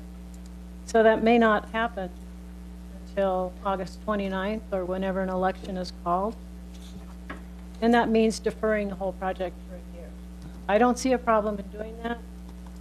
I certainly would like to see the rodeo grounds be a revenue generator. I'd like to see the master plan be developed. We're obligated under our lease to engage in master planning process within 5 years of last July. And we really need to put a lot of money into it to make it a really good rodeo grounds. It's pretty old and decrepit. That's, I guess, why $1.73 million is needed right now. It ought to be a multi-purpose venue. You know, it can be equestrian events, it can be concerts. There are a lot of things that could happen here. It's a great location, central location. It leads people out to businesses. We don't really know how much sales tax revenue it generates when people are here. But we do know that the rodeo grounds are used only a limited number of days per year. And that's something we really need to work on to improve. But at this point in time, I can't support spending $1.73 million on a improvement this year. Councilman Blair? I want to be a little bit creative here. I think we save a rainy day fund for something, and this is one of those somethings that I would recommend we use the money for, and possibly have an avenue through bed tax that every single year for the next 10 years we use a portion of that bed tax to pay off that investment. We're certainly generating the funds from the people that visit the community. I don't know that our city attorney is going to have pain over me saying that, but I do believe that if we're going to use money coming from a rainy day fund as a borrowing scenario and pay it back through the bed tax through tourism, I think is a very valuable thing to do. And the sooner the better we get these things done. It is an asset, and I hate the old adage of kicking it down the road. I get tired of kicking stuff down the road. We have money out there within these secure funds where we can borrow it from one to the other and have a method to pay it back. Councilwoman Orr. Yeah, well, I certainly agree with Councilwoman Jean Wilcox regarding the multi-use for the area. I just think that there's so much more that we can do, and I know that you all want to do that as well. And I very much like the idea of what Councilman Blair just said. I think this would be an appropriate use of that $14 million we were talking about earlier at the study session. And maybe we have to pay it back. Maybe, you know, we're going to be in good shape 10 years from now. I will tell you, Jean, I've been out to that. I've been out there. I've stood underneath those wires that are hanging above my head. I'm going, my goodness, don't let those come all the way down. It really is in need of repair. And so I will absolutely support that somewhere or another that we fund this. Even if it's just a portion of the bed tax. I mean, if it was half bed tax, whatever the attorney thinks. I'm not an attorney. Well, certainly, I think we have the money in the reserves that maybe that we use. Well, Go ahead, Michael. we always come to council with the bed tax. Yeah. For approval of line items, so we just put a line item in reimbursement for repairs to the rodeo grounds and do that. The amount is budgeted in this year's budget and next year's. So if you're interested in fast tracking it, just approve it now, and we'll just take it out of reserves to make up the difference. Is that correct, Mark? Yeah, this item was actually budgeted to come out of the reserves. It was, and that's how it was budgeted. There is a shortfall between even this year and next year of $330,000. Right. So that would all just be moved forward. But if the idea was to take the $330 shortfall and pay it out of bed tax, that over a period of time. That's the intention of the bed tax in the first place, is for tourism and recreation development. I think we use it for that. I'm comfortable with it if legal is comfortable with it. He's still thinking. Still trying to press it. Mayor Pro Tem, did you have a comment? Well, I couldn't figure out how to shut the thing off, but Did you already shut it off? no, not now. I agree with Blair down there that we need to take care of it sooner than later, and that if we have to obligate a certain portion of the bed tax in the future to pay it back, we need to get it fixed. We got the rodeo coming, and that's a big deal, and it's not safe. That's a big deal. Public safety issue. So, yeah, you need to fix And it. to dovetail some of the comments that have also been made, I think this body, and with staff's assistance, it is our facility, and if the desire is to use it more, we need to define how we want to use it more and start using it more. Absolutely. Thank you for saying that. It's really not the rodeo's facility. It's ours. The rodeo's a tenant, but we still have the obligation of making sure the property we lease or we rent to somebody, or that we use ourselves for something, that it's safe. And right now, we've heard from our facilities people, you need some work done out there. Councilman Shiska? Thanks, Mayor. The longer we wait, the more liability we have, and so I'm for getting on this thing no matter how we do it. Councilwoman Orr? Yeah, I just really must say that we also need to be careful, that bed tax is very limited in lots of ways. So as being the council representative on the Tourism Advisory Committee, I put that hat on for a few minutes because we do nibble at that quite a bit. And I do understand that this does bring in tourism, but also a big part of that bed tax is to go out and to promote tourism. And I understand that. Yeah. But as our sales tax revenues are higher now than what they normally have been, now is the time to do it. Thank you. Any other questions, comments from the council? Any from the public?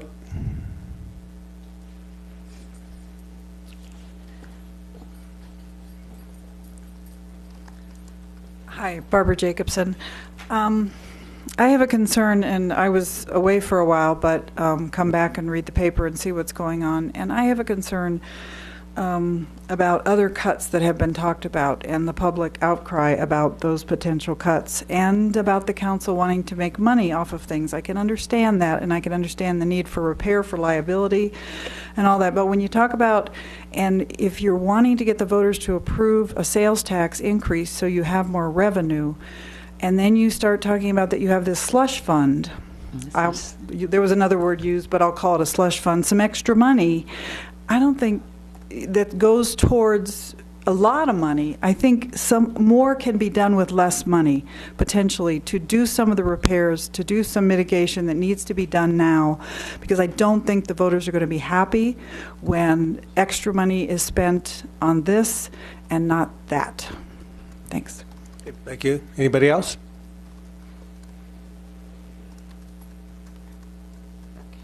I hate talking on this.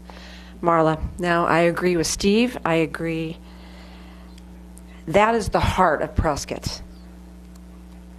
And I can't tell you, as a shop owner, how many people, I'm very grateful because last week I got a lot of people coming in after they had their one day, what was it? It's a Western Art. Thank you. Western Art. So I'm very glad and I'm very thankful because those people came in to my business and purchased items from me. But as a person that is a horse person, I think that that is the heart, and I think we really should take care of it. Absolutely. I think we should find a way to take care of it. And the PSPRS, that's a whole separate subject. So. Thank you. Anybody else?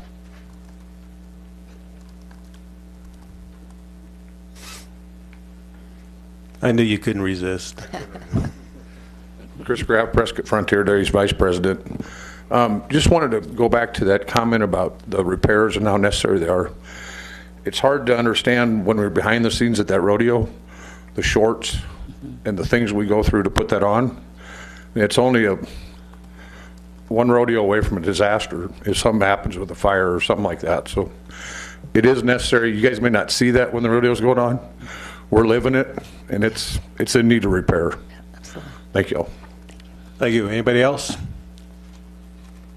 Okay, do I have a motion? Mayor, I move to approve city contract number 2017-227. Second. Yeah, motion and second vote, please.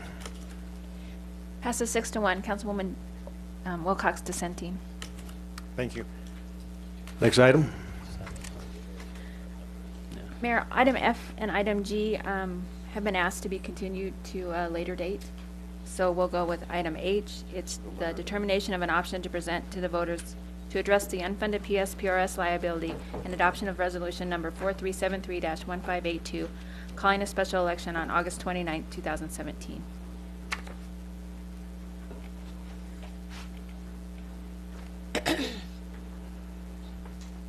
You want me to start this?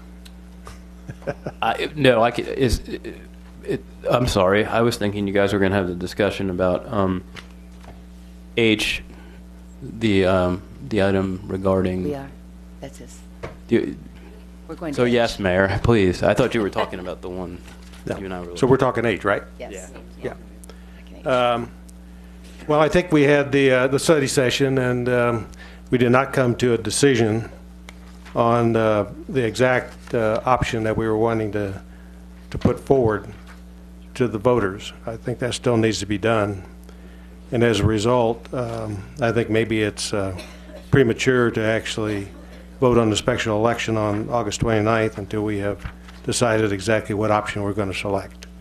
Kind of reminds me, I guess, of Obamacare, that you got to pass it and figure out what you're going to do about it later. I'd like to get a consensus from the council on whether or not they want to continue to discuss this or hold it off until we get done with the next meeting.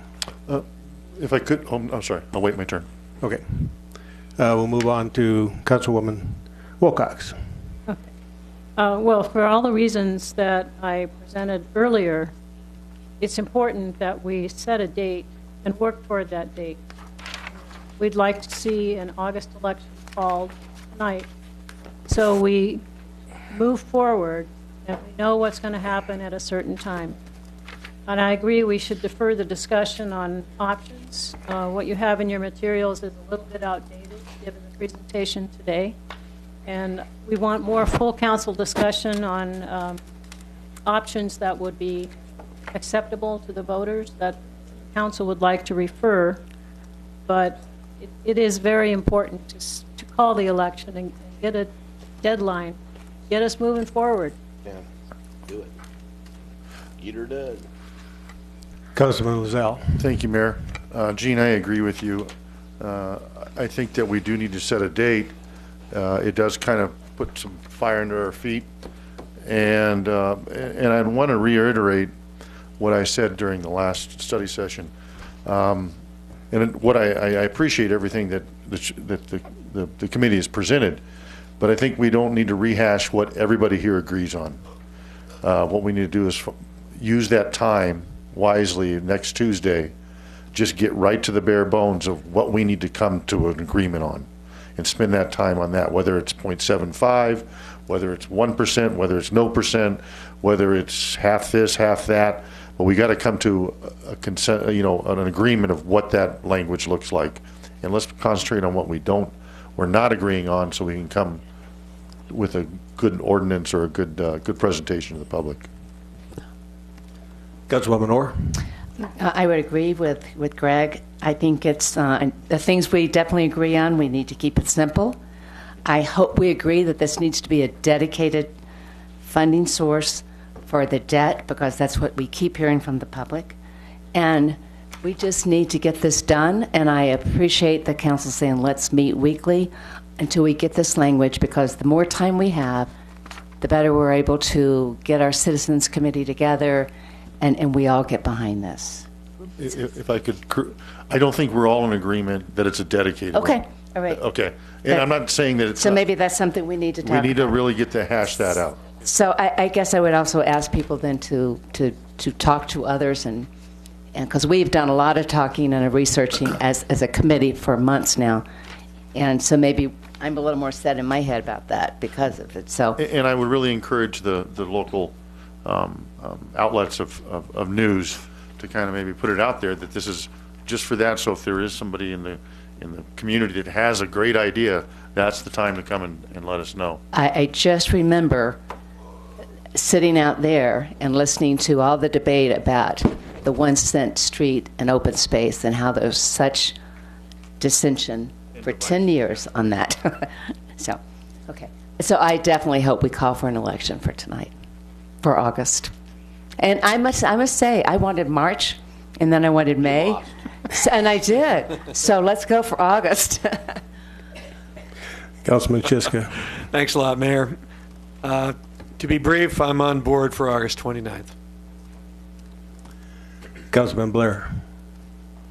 Well, I think we've heard a lot about this, and one thing I want to reiterate is, you know, I keep hearing from some folks that the 0.75% won't pay off the PSPRS debt, and I don't think there's any of us here that know that. What we do know is we've listened to the committee, and we've also listened to our bean counter over here, and he assures me that the real idea behind it is the fact that if a 0.75% is passed, it would relinquish our debt far enough to where we could handle anything that comes to us with our general fund. And I think that's important for the community to know. But I wholeheartedly support the 29th for an election. Mayor Pro Tem. Thank you, Mayor. I don't see any of this that I agree 100% with. I see a lot of what I agree with. Some. I agree with you that it's premature to say, here's what I want to do. But I do think we need to put our feet to the fire and go down this road and say we're going to have an election. We just don't know what we're going to ask the voters to vote for yet. So I'm on board with August 29th, taking it to the voters.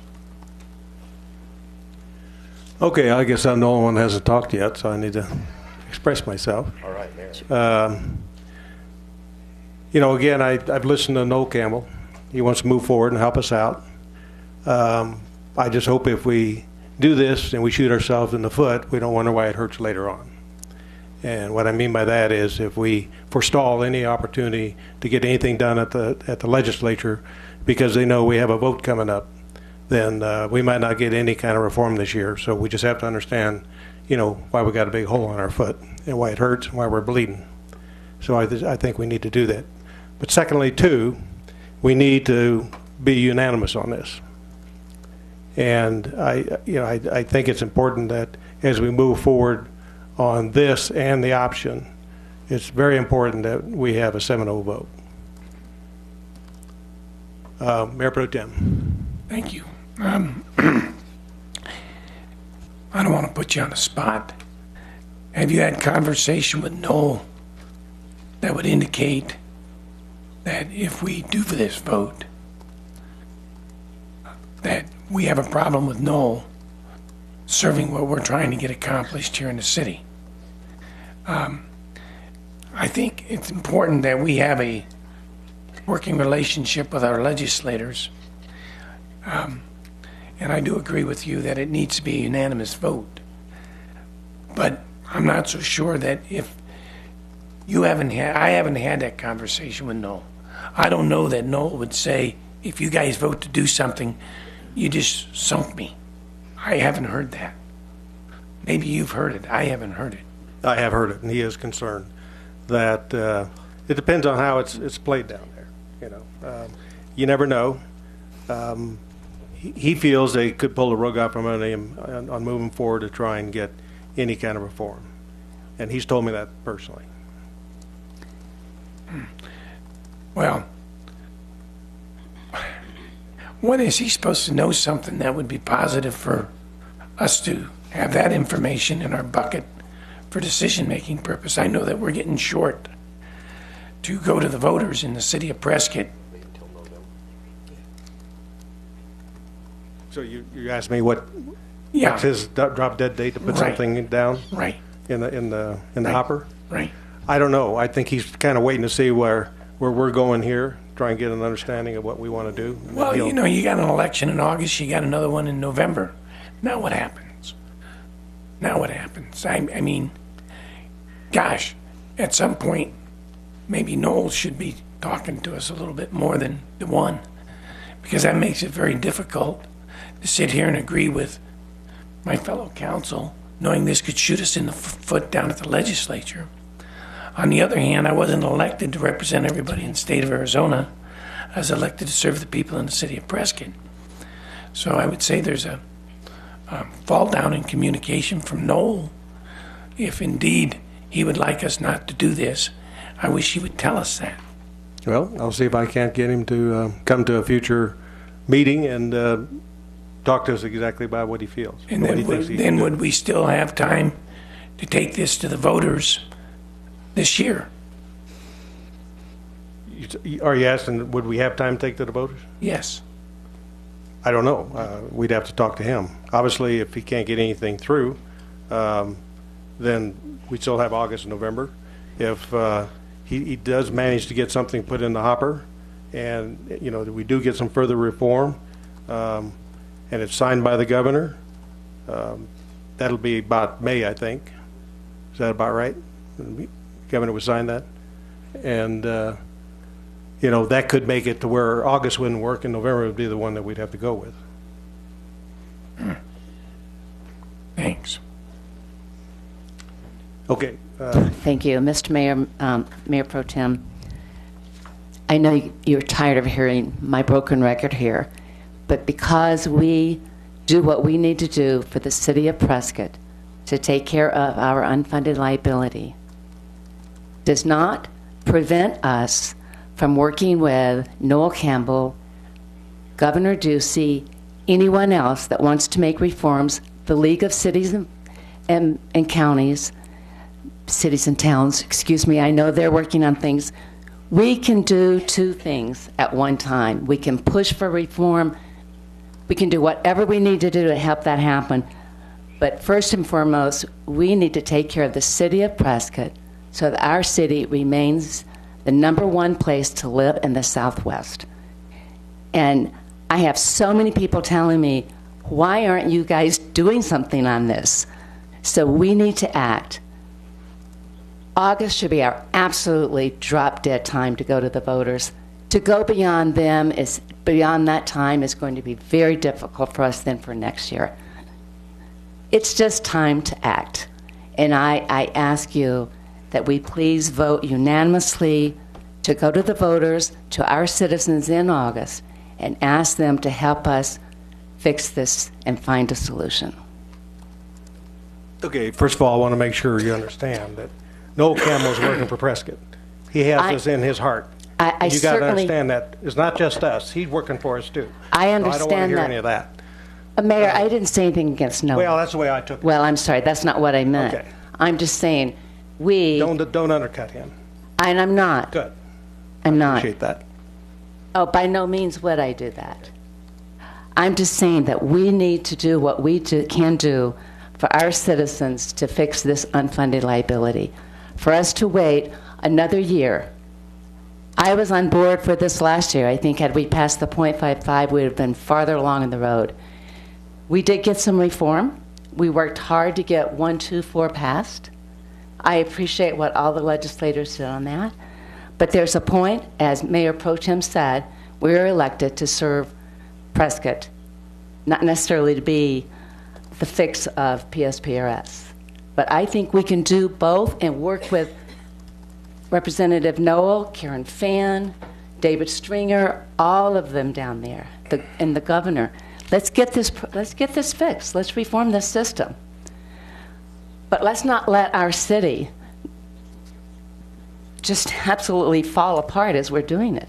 And I think there are some folks that would just say, well, if we get 3 or 4 cities in this same condition, then maybe we'll get the state to fix the system. I'm not willing to do that with Prescott. I don't think we can use Prescott as a chip to reform PSPRS. Okay, well, I could just tell you that. It was nothing against Noel Campbell. Okay, if you took it that way, it was the wrong way. Okay. Let me just tell you that, if he's doing something for Prescott, it helps everybody out that fine. But he's really doing what he's doing for Prescott. I can tell you that. He just wants to know how he can help us, where he can help us, and we need to be communicating with him as much as he is trying to communicate with us. So I think that's important.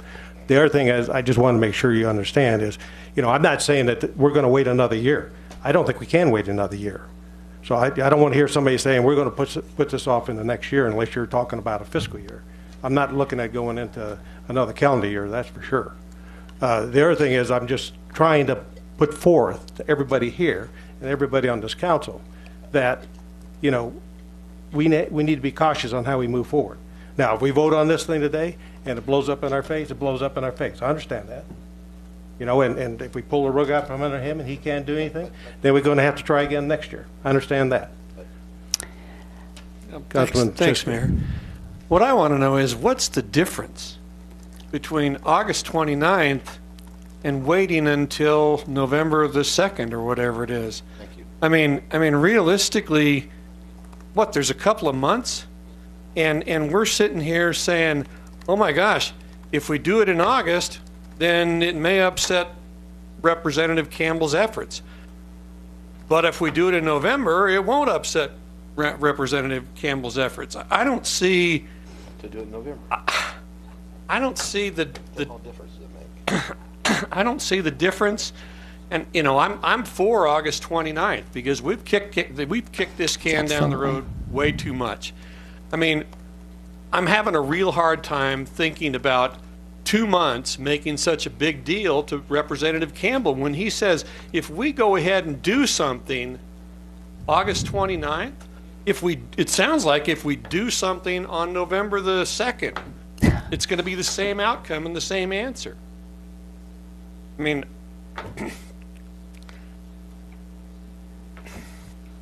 well, let me just say, I've talked to probably 5 or 6 mayors down there right now, and they all say that if you have something on the calendar, it will likely tube your opportunity to get anything done in the legislature. I'm just telling you what 6 mayors have but we told me. would have something on the calendar. We'd either have August 29th or we'd have November 2nd. Yeah, I understand that. But I'm just telling you what they're telling me. Thank you. They said I appreciate that, Mayor. it'd be best if you didn't put anything on the calendar until the session is over. That's what they told me. So I'm just telling you what I'm hearing from guys that have been mayors a lot longer than I have and worked a lot more with the legislature. Yeah, let me ask a question. Yeah, if go I may, ahead. Mayor. When do we have to let the county know about an election in November? You want to do it at the April 20, in November? Yes. August. Okay, by that time the session is done. So why wouldn't we wait until November? I mean, seriously. The If that session won't is done in impede- April. That won't, well, but we're notifying now. We don't have to notify that we're going to put something as an election until. Steve, I will tell you the difference in my mind. We've already gone through another budget cycle like we did the year before and the year before that. I appreciate what the state does and does not do, but I'm with Jim. I represent the city, and all I hear is people saying, just do something. Just do something.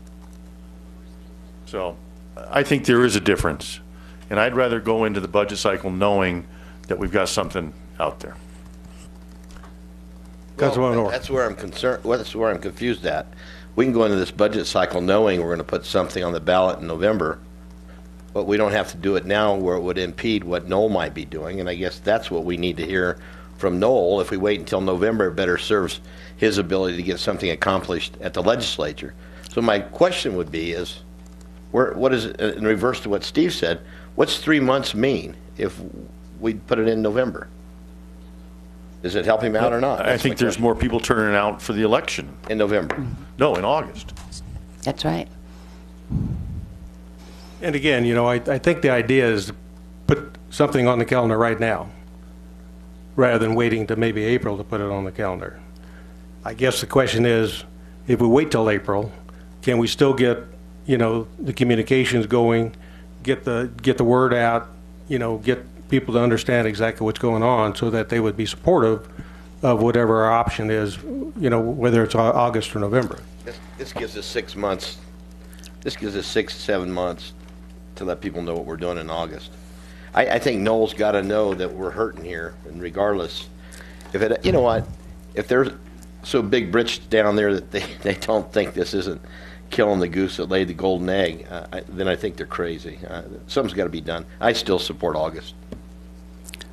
Okay. Councilwoman Orr. Yeah, I still don't understand how our taking care of Prescott's issue and getting something before our voters and having a solution means that efforts for reform stop. That all of a sudden, because you guys took care of the problem, the legislature now isn't going to take care of the problem statewide. I mean, I don't see the two of that, and if so, then I think it's a good thing we took care of our problem.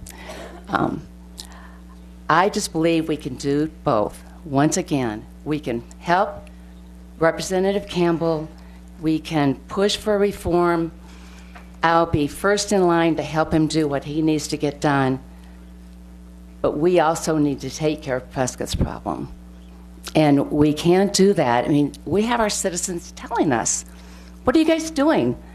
You know, let's put something out so that they can support us. We had citizens come to us, sorry, been a long day. We had citizens come to us asking us to put the Yes for Prescott on the ballot. And we said no. And that was so that it could come before our citizens earlier, last year. And we said no because we didn't think that it was the right question, nor was it the right time. But now I think the time is right, and I think we just need to get the question right. And I think this, and we will work hand in hand with Representative Campbell. Mayor, I don't think you'll get anybody more than I will to do what I can to help him get this done. I'll be down there as often as he would like, if he would like testimony to this. But that doesn't mean then we just look the other way and say, let's see what the legislature gets done. They may get nothing done. And then where are we? Well, let me say that I think that the legislature needs to be looking at this. At the end of 2015, we were $6.3 billion in the hole across the state. 1 year later, we're 8.2 or 7.7, whichever one you want to go with. Either one's bad. Another almost $1.5 billion in the hole. And, you know, you would think that the state legislature were saying that, you know, we're bleeding pretty bad, you know, we need to do something, and they would take action. But I can tell you right now, when I talked to the Speaker of the House, he said retirement is not even on his radar. It wasn't until I talked to him, and then he said it is. So right now there is a placeholder in there right now that's been dropped in the hopper to advance the argument. I'm going down on the 2nd of February where I want to be briefing the Government Affairs, House Government Affairs Committee, try and give them more information on this. We have a town hall coming up, the city manager and I, and the Reason Foundation on the 4th of February. We're going to try and inform the people on what's going on in, you know, the PSR world. And hopefully, you know, we can keep moving this ball and we'll get some more action. And, you know, I continue to work with other mayors down there. And you know, I think the big problem I run into with a lot of the mayors, if you ask them, what's your PSPRS debt, they said they don't know. Believe it or not. And then, you know, I go look in the document you just handed me, and 201 out of 237 cities and towns are underwater. You know, they're under 100%, and quite a few of them are well below 50. And so you would think there'd be a lot of people would be out there saying, you know, pushing the legislature, trying to get something done. So I agree with you. I hope that, you know, this doesn't stymie any efforts that he might be trying to do for us down there. And, you know, hopefully, you know, maybe enough people start, other mayors and, you know, council people and voters and businessmen will start bringing forward the situation that, you know, we need to fix this and we can get something this year. I can tell you, if nothing gets done this year, we'll just have to try again next year. You know, that's what you got to do. And well, and I hope Noah Campbell's not the only one that's working on this issue down there in the legislature. No, there's more people working on it. You know, we're trying to work right now with Barry Ahrens. He's supporting Noel and his idea on how to move forward on this. So he'll be up here on the 30th, and we'll have an opportunity to talk to him then and see whether or not this is going to be problematic. So, anything else from the council? Yeah, you say Barry's going to be up here the 30th. 30th, yeah. And he's gonna confront the council. Yep. So is it It's going to be a special session, correct? That is correct. No, we're going to have a special session with Barry in the morning, and then maybe try to piggyback a discussion on bankruptcy. I think that was the plan, to do the brief, well, relatively brief. John Palladini brief. Well, number one, briefer than Woodville. I agree that we got to go to the voters of the city of Prescott. Okay, I'm not quite sure of the day, and I'm not quite sure of the question to ask. But one of the things I don't want to do is be premature. And if we got a presentation come from our lobbyist to advise us what's going on down there, here again, like Blair said, what's the difference between November and August if indeed what you're trying to get accomplished is in behalf of the city? So I'm not quite sure that we have to do this until after the 30th. What's our drop dead date to have it put on? April? You would want to vote on it by the April 25th meeting. So we got time? So why wouldn't we wait a week? I guess let's talk about that. Councilwoman Wilcox. I brought these 2 points up in my presentation. We have to have a citizens group supporting this ballot measure. And we need to give them as much time as possible to get organized, raise money, do an education campaign. And I think it's a real disservice to them if we wait until the last minute in April, call an election only 3 months away. Okay, but my point is, this is the first I've heard of it. We don't get to talk about this stuff one-on-one very often. If there is indeed people coming from the state to talk about what they can be working on, I think it would be important to us next week to ask them the question, if we move forward with what we need to as a community, how would it affect or would it not affect your abilities at a state level? So it's not worth worrying about listening to what they have to say, then let's move forward. But my question is, at this point, why don't we schedule it for the next voting meeting to vote on it that we have for the council and at least listen to the presentation? That's just my attitude. I mean, I'm willing to vote on it today, but, you know, if there's more information coming out, why wouldn't we listen to more information? Just FYI, the next voting meeting is 14th of February. It's the next formal voting meeting of the council is February 14th. I believe. Second Tuesday. So, now, that's not to say, and I'm not, again, one way or the other, but that's not to say that you couldn't postpone this decision. You can make this decision today, you could put it out on next Monday's meeting, or if you decide to also have a Tuesday meeting to discuss this in addition to next Monday, you could do it then. It could be a special voting meeting. So you could do it, you could vote on it today or before the 14th or the 14th. It's all up to you. Well, let's hear what Barry Aarons has to say on Monday, and then schedule this for a special voting meeting on Tuesday. I'm good for that. We plan to meet every week, so we meet next Can we Tuesday. put that on the agenda? Sure you can. Special voting meeting On Monday? on this next Tuesday? Yes. You could do a Tuesday meeting that has another study session to discuss what you don't agree on, plus, and you could do a study session and a special voting meeting on Tuesday, the 30, whatever day that is. At least with that, the mayor will have an opportunity to get with Noel. He needs to get with you to let him know if there's something that we're shooting a hole in our foot. Yeah. We need to listen to Barry. We need to listen to the bankruptcy. And if it's just 1 week and we had a voting session next week, let's wait. And I'm going to tell you, I do this very, very reluctantly. My heart of heart right now tells me to call for a vote for it right now. Me too. I would agree with that. I appreciate that too. But as people are sitting out there, one would say, what's wrong with 1 week? Or are we being irresponsible not to listen? Well, I guess I would say I think we have been listening, and as a committee, I look forward. I'm so glad that we're all together here, and I look forward to this discussion weekly, but I look forward for us to act. And well, maybe we should have had Barry Aarons and Noel Campbell at the Strategic Planning Committee. Well, we had Barry there, yeah. So, I mean, my point is, I'm trying to make a decision that affects this community for a long time. Absolutely. And I think 1 week waiting is not, we've been sitting here fiddling our thumbs. I couldn't do it if it went into February. I mean, yeah. I'm willing to do a week, but not a day later. So next Tuesday? Mayor Pro Tem, looks like Thank you, Mayor. I think there's a lot of consensus up here that we're going to do something, and we're going to do it soon. We don't know what we're going to ask the voters. We know we're going to ask the voters something. We don't know exactly what day we're going to ask the voters, but we do know it's going to be this year. And I agree with Councilman Blair and Councilwoman Wilcox. The more information we have, the better we're going to be to make that decision.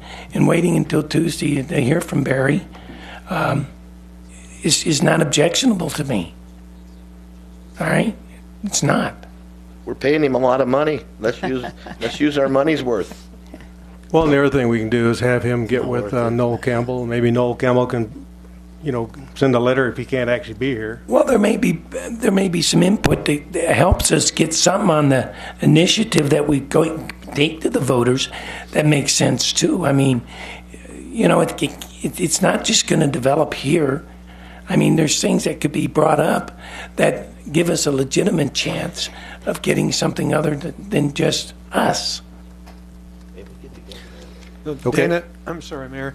I just want to ask Dana a question. Dana, what is the date again in April? It has to be to the county on May 1st. We have to On let May them 1st. know. But the meeting before that would be the 25th. Okay, is the legislative session over by then? Pretty much over by the end of April, right? Pretty much. Yeah. Okay. And they're just doing some final bill telling, and then I think the mayor or the governor votes or agrees or disagrees, passes or vetoes the bills in early May, as I recall. Is that about right? Yeah. So is there a consensus to wait till next Monday or Tuesday until after we've heard from Barry Aarons, and possibly we can actually hear from... Maybe the governor will come. Well, maybe you can, yeah. But in the meantime, we need to get Noel to talk to the council here. Do we want to do Mayor, do we want to do a 3 o'clock kind of a study voting? On Tuesday? Tuesday? Or I don't know what time. What do we want to do? I think 3 o'clock's fine, right? Okay. Everybody okay with 3? Good with me. Okay. Mayor, I'd just like to say, I do think it's really important that we as a council hang together on this. You mentioned that we need a 7-0 on this. Yeah, we do. To get this to pass with our citizens, they need to see that we're united and wanting to get this done. I agree. So I understand, but we're going to pass on this one right now and move on to the next one? Right. Or defer it until Tuesday next week, basically? Yeah. Okay. There'll be a decision next Tuesday. It will be. So item Next item. Item I, council discussion and possible direction regarding postponing public safety hires due to changes to the public safety personnel retirement system. Mayor and council, Mayor, we had discussed over the past few days the PSPRS situation and funding, and not only funding, but filling the public safety positions, both in police and fire, during fiscal year 17. And obviously the ramifications of filling them in 17 versus waiting to fiscal year 18, which is July 1st. So basically what I've tried to do is go back and look at what's sort of been a convoluted process to get here. Nobody's fault. It's just that you try to go back and look at how you decided to fill positions, and it's rolling. So I'm going to lean heavily probably on both chiefs to make sure I'm not saying anything totally out of turn. But in the interest of kind of having the conversation fairly succinct, I put together a couple bullet points about how we got to where we are now and where we are now.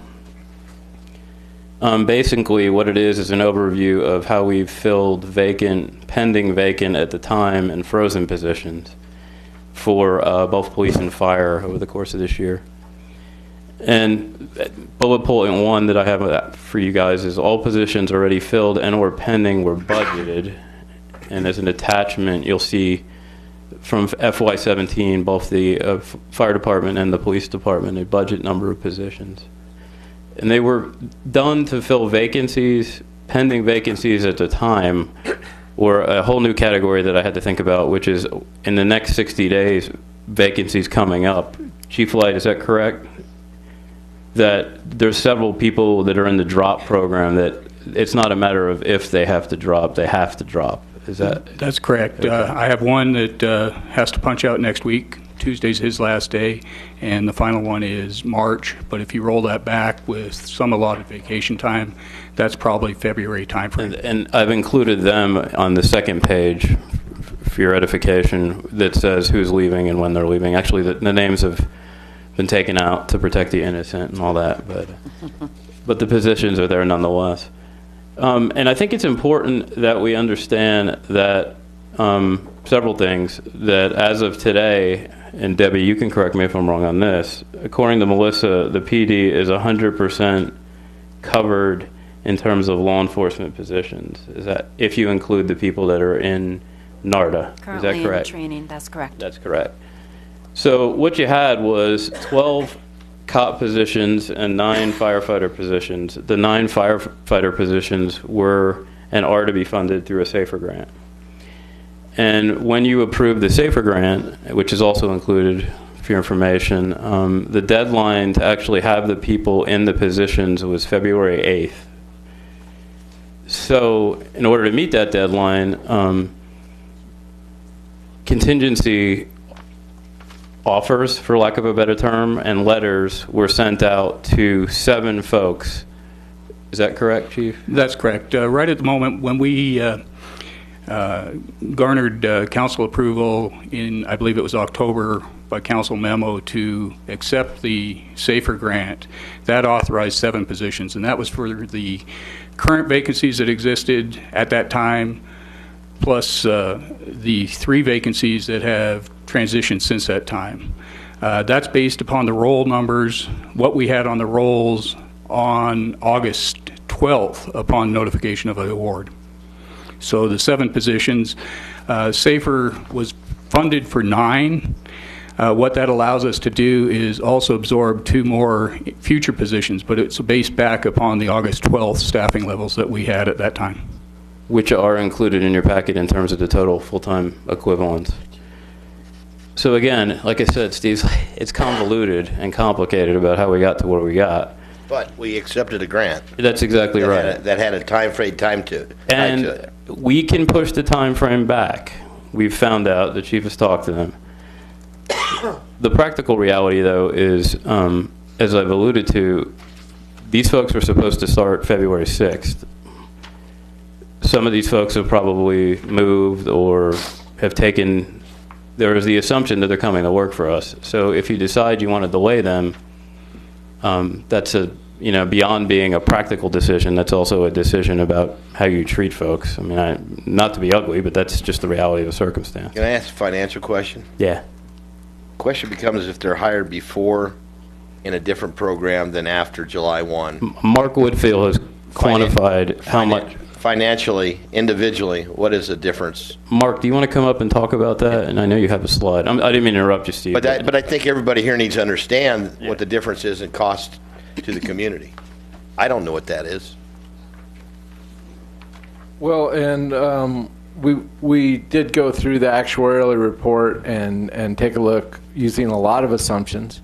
The first assumption is the Tier 3 rate is preliminary, been a long day. Thank you. Set with the actuarial valuation of June 30th, 2016. However, there is a note that rate will be adjusted due to a study that is currently going on with PSPRS. So obviously the assumption, it's 7.13% is the split difference for Tier 3. That rate will probably adjust up before we actually get to July 1, but we use the rate that is available now. So with that, we looked at, on this first section for a fire, we looked at the hybrid option, because that's what they'll fall into in Tier 2, and we looked at the hybrid for Tier 3, again with that rate that will probably be adjusted. And as you can see, there's a 7.59% differential for the employer contribution between those 2 tiers, which if they're hired into Tier 2, they're going to be in Tier 2 until they retire or quit with us. So the first year, we're looking at about a $3,800 additional cost to have a firefighter on. And if we project that out, that they would move through the firefighter class employee class and receive the raises as the plan calls for over the life of that employee, a 25-year life, it would cost the city $122,000 more. A lot of assumptions in there, but that's the best we can do for an estimate there. If they choose the deferred compensation plan, which is another option, there's the numbers, it'd be 39, be slightly more actually for the city.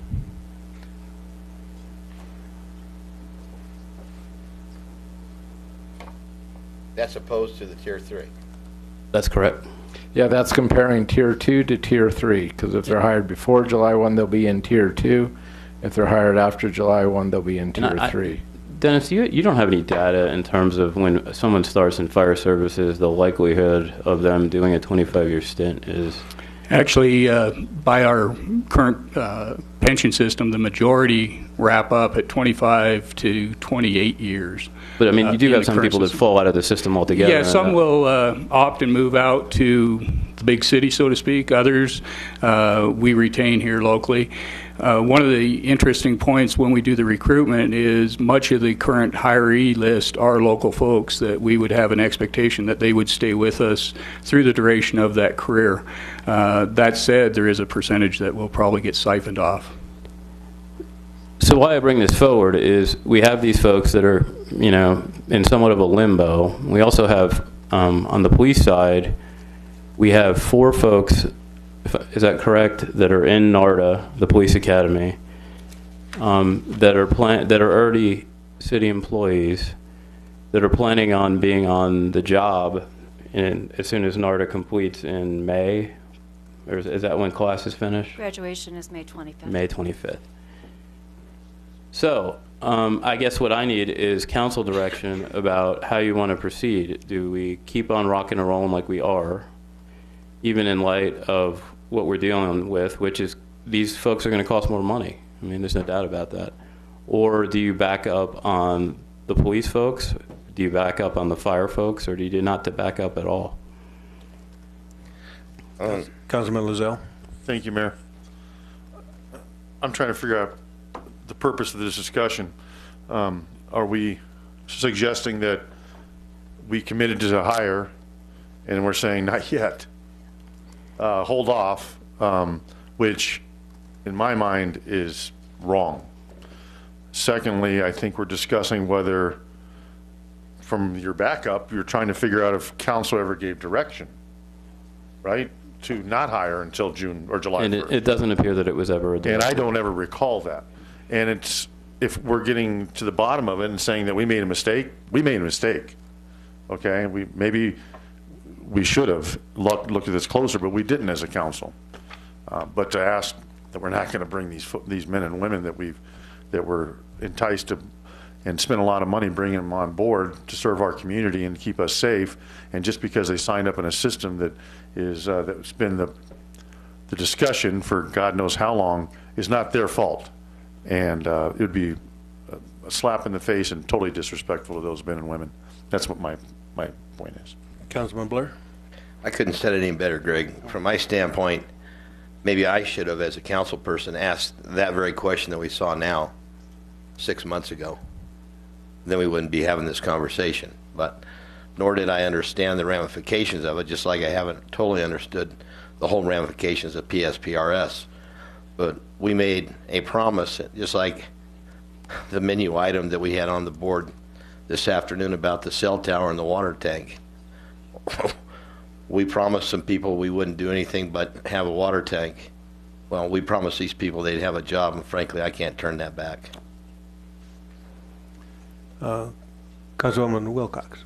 Thank you, Mayor. In the materials, and I think Chief Light, you mentioned too that there were contingent offers made of employment, and I'm reading the sample letter that was issued by Human Resources Department. The contingencies are successful completion of the pre-employment drug screening, background investigation, physical and psychological evaluations. Of course, for the people in NARDA, it'd be completion of the academy and becoming a sworn officer. There's no contingency in there about changing the retirement plan or budget considerations, these positions were approved. And I remember very clearly being delighted that we had them back in the budget because we had to cut mid-year and we were doing brownouts. And I think we're still doing some rolling brownouts. Is that correct? Actually, they're fixed brownouts for Station 73, and it's browned out probably 9 out of every 10 days.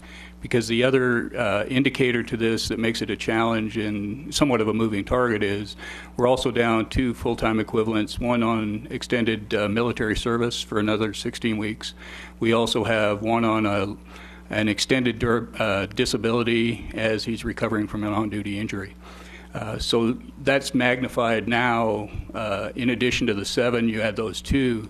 You're down 9 folks from what would be full staffing, and then you also have vacations that have to go into that mix as well. So in effect, you're down about 10% of our entire suppression force by not filling these vacancies if that was a shift in direction. The reason I was delighted we restored these positions in the budget for this year is I was getting very uncomfortable with our level of public safety. We're giving the illusion of public safety, but if we don't fully staff our fire and police department, we can't do the job as well as we should be doing. And I think we have a responsibility as elected officials to ensure as best as possible the safety of this community. That means full staffing, good equipment, good training, and all those people are human beings that need rest, vacation, family time, all the things that we like to have. The SAFER grant, the language was clear to me when we approved it September 6th that it was authorization to hire. There was no question we should move forward with that. The police academy, the issue there is that there are only 2 academies a year. That's correct. And if we don't pick up what the people who are already in the academy, we will have to wait almost a whole nother year before we have officers ready to even partner, not to mention being solo on the street. That's too long. To me, it's a serious public safety issue. We think saving, what is it, $124,000? 122. Something like that. I mean, whatever the numbers were you put up there Over 25. is worth it. I think we're kidding ourselves. We need the officers. We need the firefighters. We made them an offer. Let's honor it. Councilwoman Orr. Thank you. Yes, 122,000 over 25 years. And I will say, I remember how elated we all were when we got that SAFER grant. We were very pleased because we could now go fully staffed. And it was a unanimous 7-7, or 7-0 in favor. We gave direction to staff. Staff did exactly what the council asked them to do. And I think we say welcome and thank you for choosing Prescott for both the police and the firemen. Councilman Shiska. Thanks, Mayor.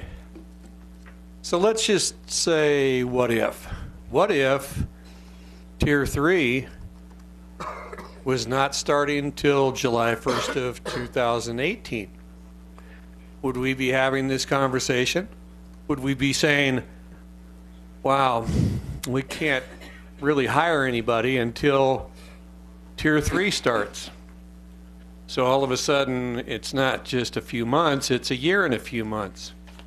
And I guess what I'm trying to say is, this whole situation is show us intent that you guys are trying to save money at the city level.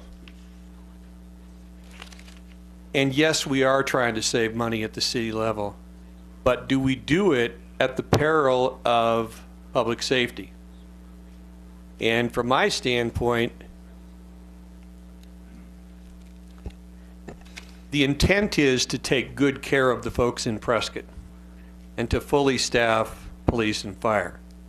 So from the intent standpoint, yes, we intend to save money, but yes, we plan to take care of Prescott in the way we know how, which means fully staffed. And so my feeling is we can't tell these folks, sorry, you got to wait a few months to go to work for us. I think that that's defeating what we've all worked for over this past several months, which is making sure that Prescott is safe and that we have the horses, so to speak, to take care of everybody. Any other questions or comments from the council? I guess a couple things I'll say is, first of all, you know, I know up here we said 25 years, you're really talking about 50 years, because that's when they retire. That's not the end of the benefits. They'll be receiving benefits, and then their spouses or their beneficiary will receive benefits for some periods of time. So you're probably talking about 50, 60 years of paying this. So it's not just, you know, the 122,000 that you had up here. It's going to be more than that with a 2% COLA added on every year, compounded. So understand that, you know, we're talking about a lot more cost than what we're showing up here. The other thing I think we ought to look at is if they're new people, brand new coming into the system, I think the intent was to try and hold off until 1 July if it was possible. The idea being that, you know, if you remember when the Reason Foundation came up here and briefed us, they said, you know, if there's any way you can do it, you shouldn't hire anybody else into the system until 1 July of 2017. And I remember a lot of people around here just nodding their head, but apparently that's as far as it went. So that's, you know, maybe we should have asked back then, was there a consensus on the council to follow that recommendation or to ignore it? You know, that's something we could have been looking at. The other thing, of course, is, you know, if any of these positions that we have right now, except for the ones that are at NARDA, could be laterals coming in from Tier 2 or Tier 1, probably more likely Tier 2, so they would still be under the old system, and we would still have... There are 2 laterals. Pardon? There are 2 laterals. Yeah. Well, but I'm saying that, you know, we could still have other people that would maybe step out between now and 1 July, and if you went out for recruitment, it could be somebody that was on a lateral. So that would somewhat defeat the purpose of even trying to wait to 1 June. So I think the other thing I would say is, you know, I don't think anybody was talking about eliminating a class from NARDA, but there was a possibility of holding off 2 more months to start the class to where the people, when they graduated and were moved into PSPRS, would have been around the 1 July time frame, and they would have been certified at that time. So we've lost that opportunity. Yeah, we don't set that schedule. When is NARDA schedule determined? 2 classes a year, and so the next class wouldn't be starting until July 31st. I understand that, but I'm saying this one that you started Graduates now May 25th. could have started a couple months later. It's a regional academy that is determined in partnership with all of those agencies. So and it could not have been No, we don't set the Community dates. College, no. It's a set date? Okay, fine. Again, you know, since we already have people in the class, you know, they're going to come out in May, you know, the best thing to do is keep them there, certify them, and move on.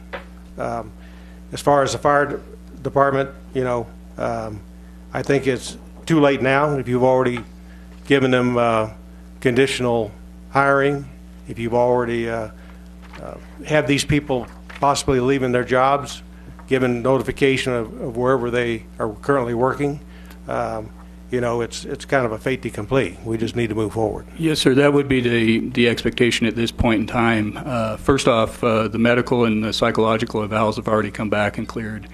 We've already initiated purchasing needs for their personal protective equipment and self-contained breathing apparatus regulators, and that's already in progress. So it would be kind of really tough to turn things around at this particular junction in time. Mayor Pro Tem. Thank you, Mayor. Again, excuse my voice.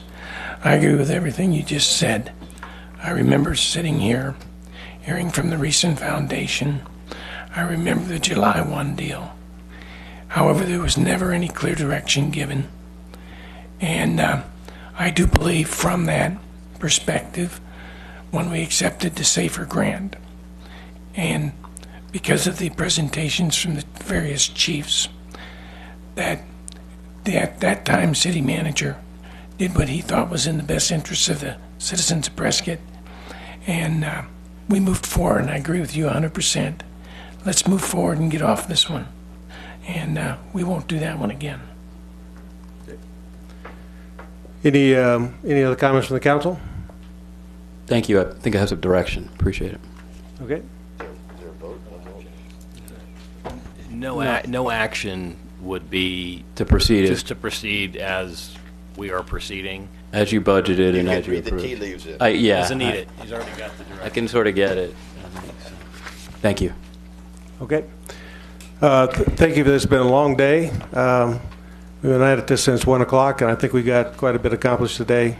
And thank you for attending, and this meeting is adjourned. Amen, Mayor. Amen.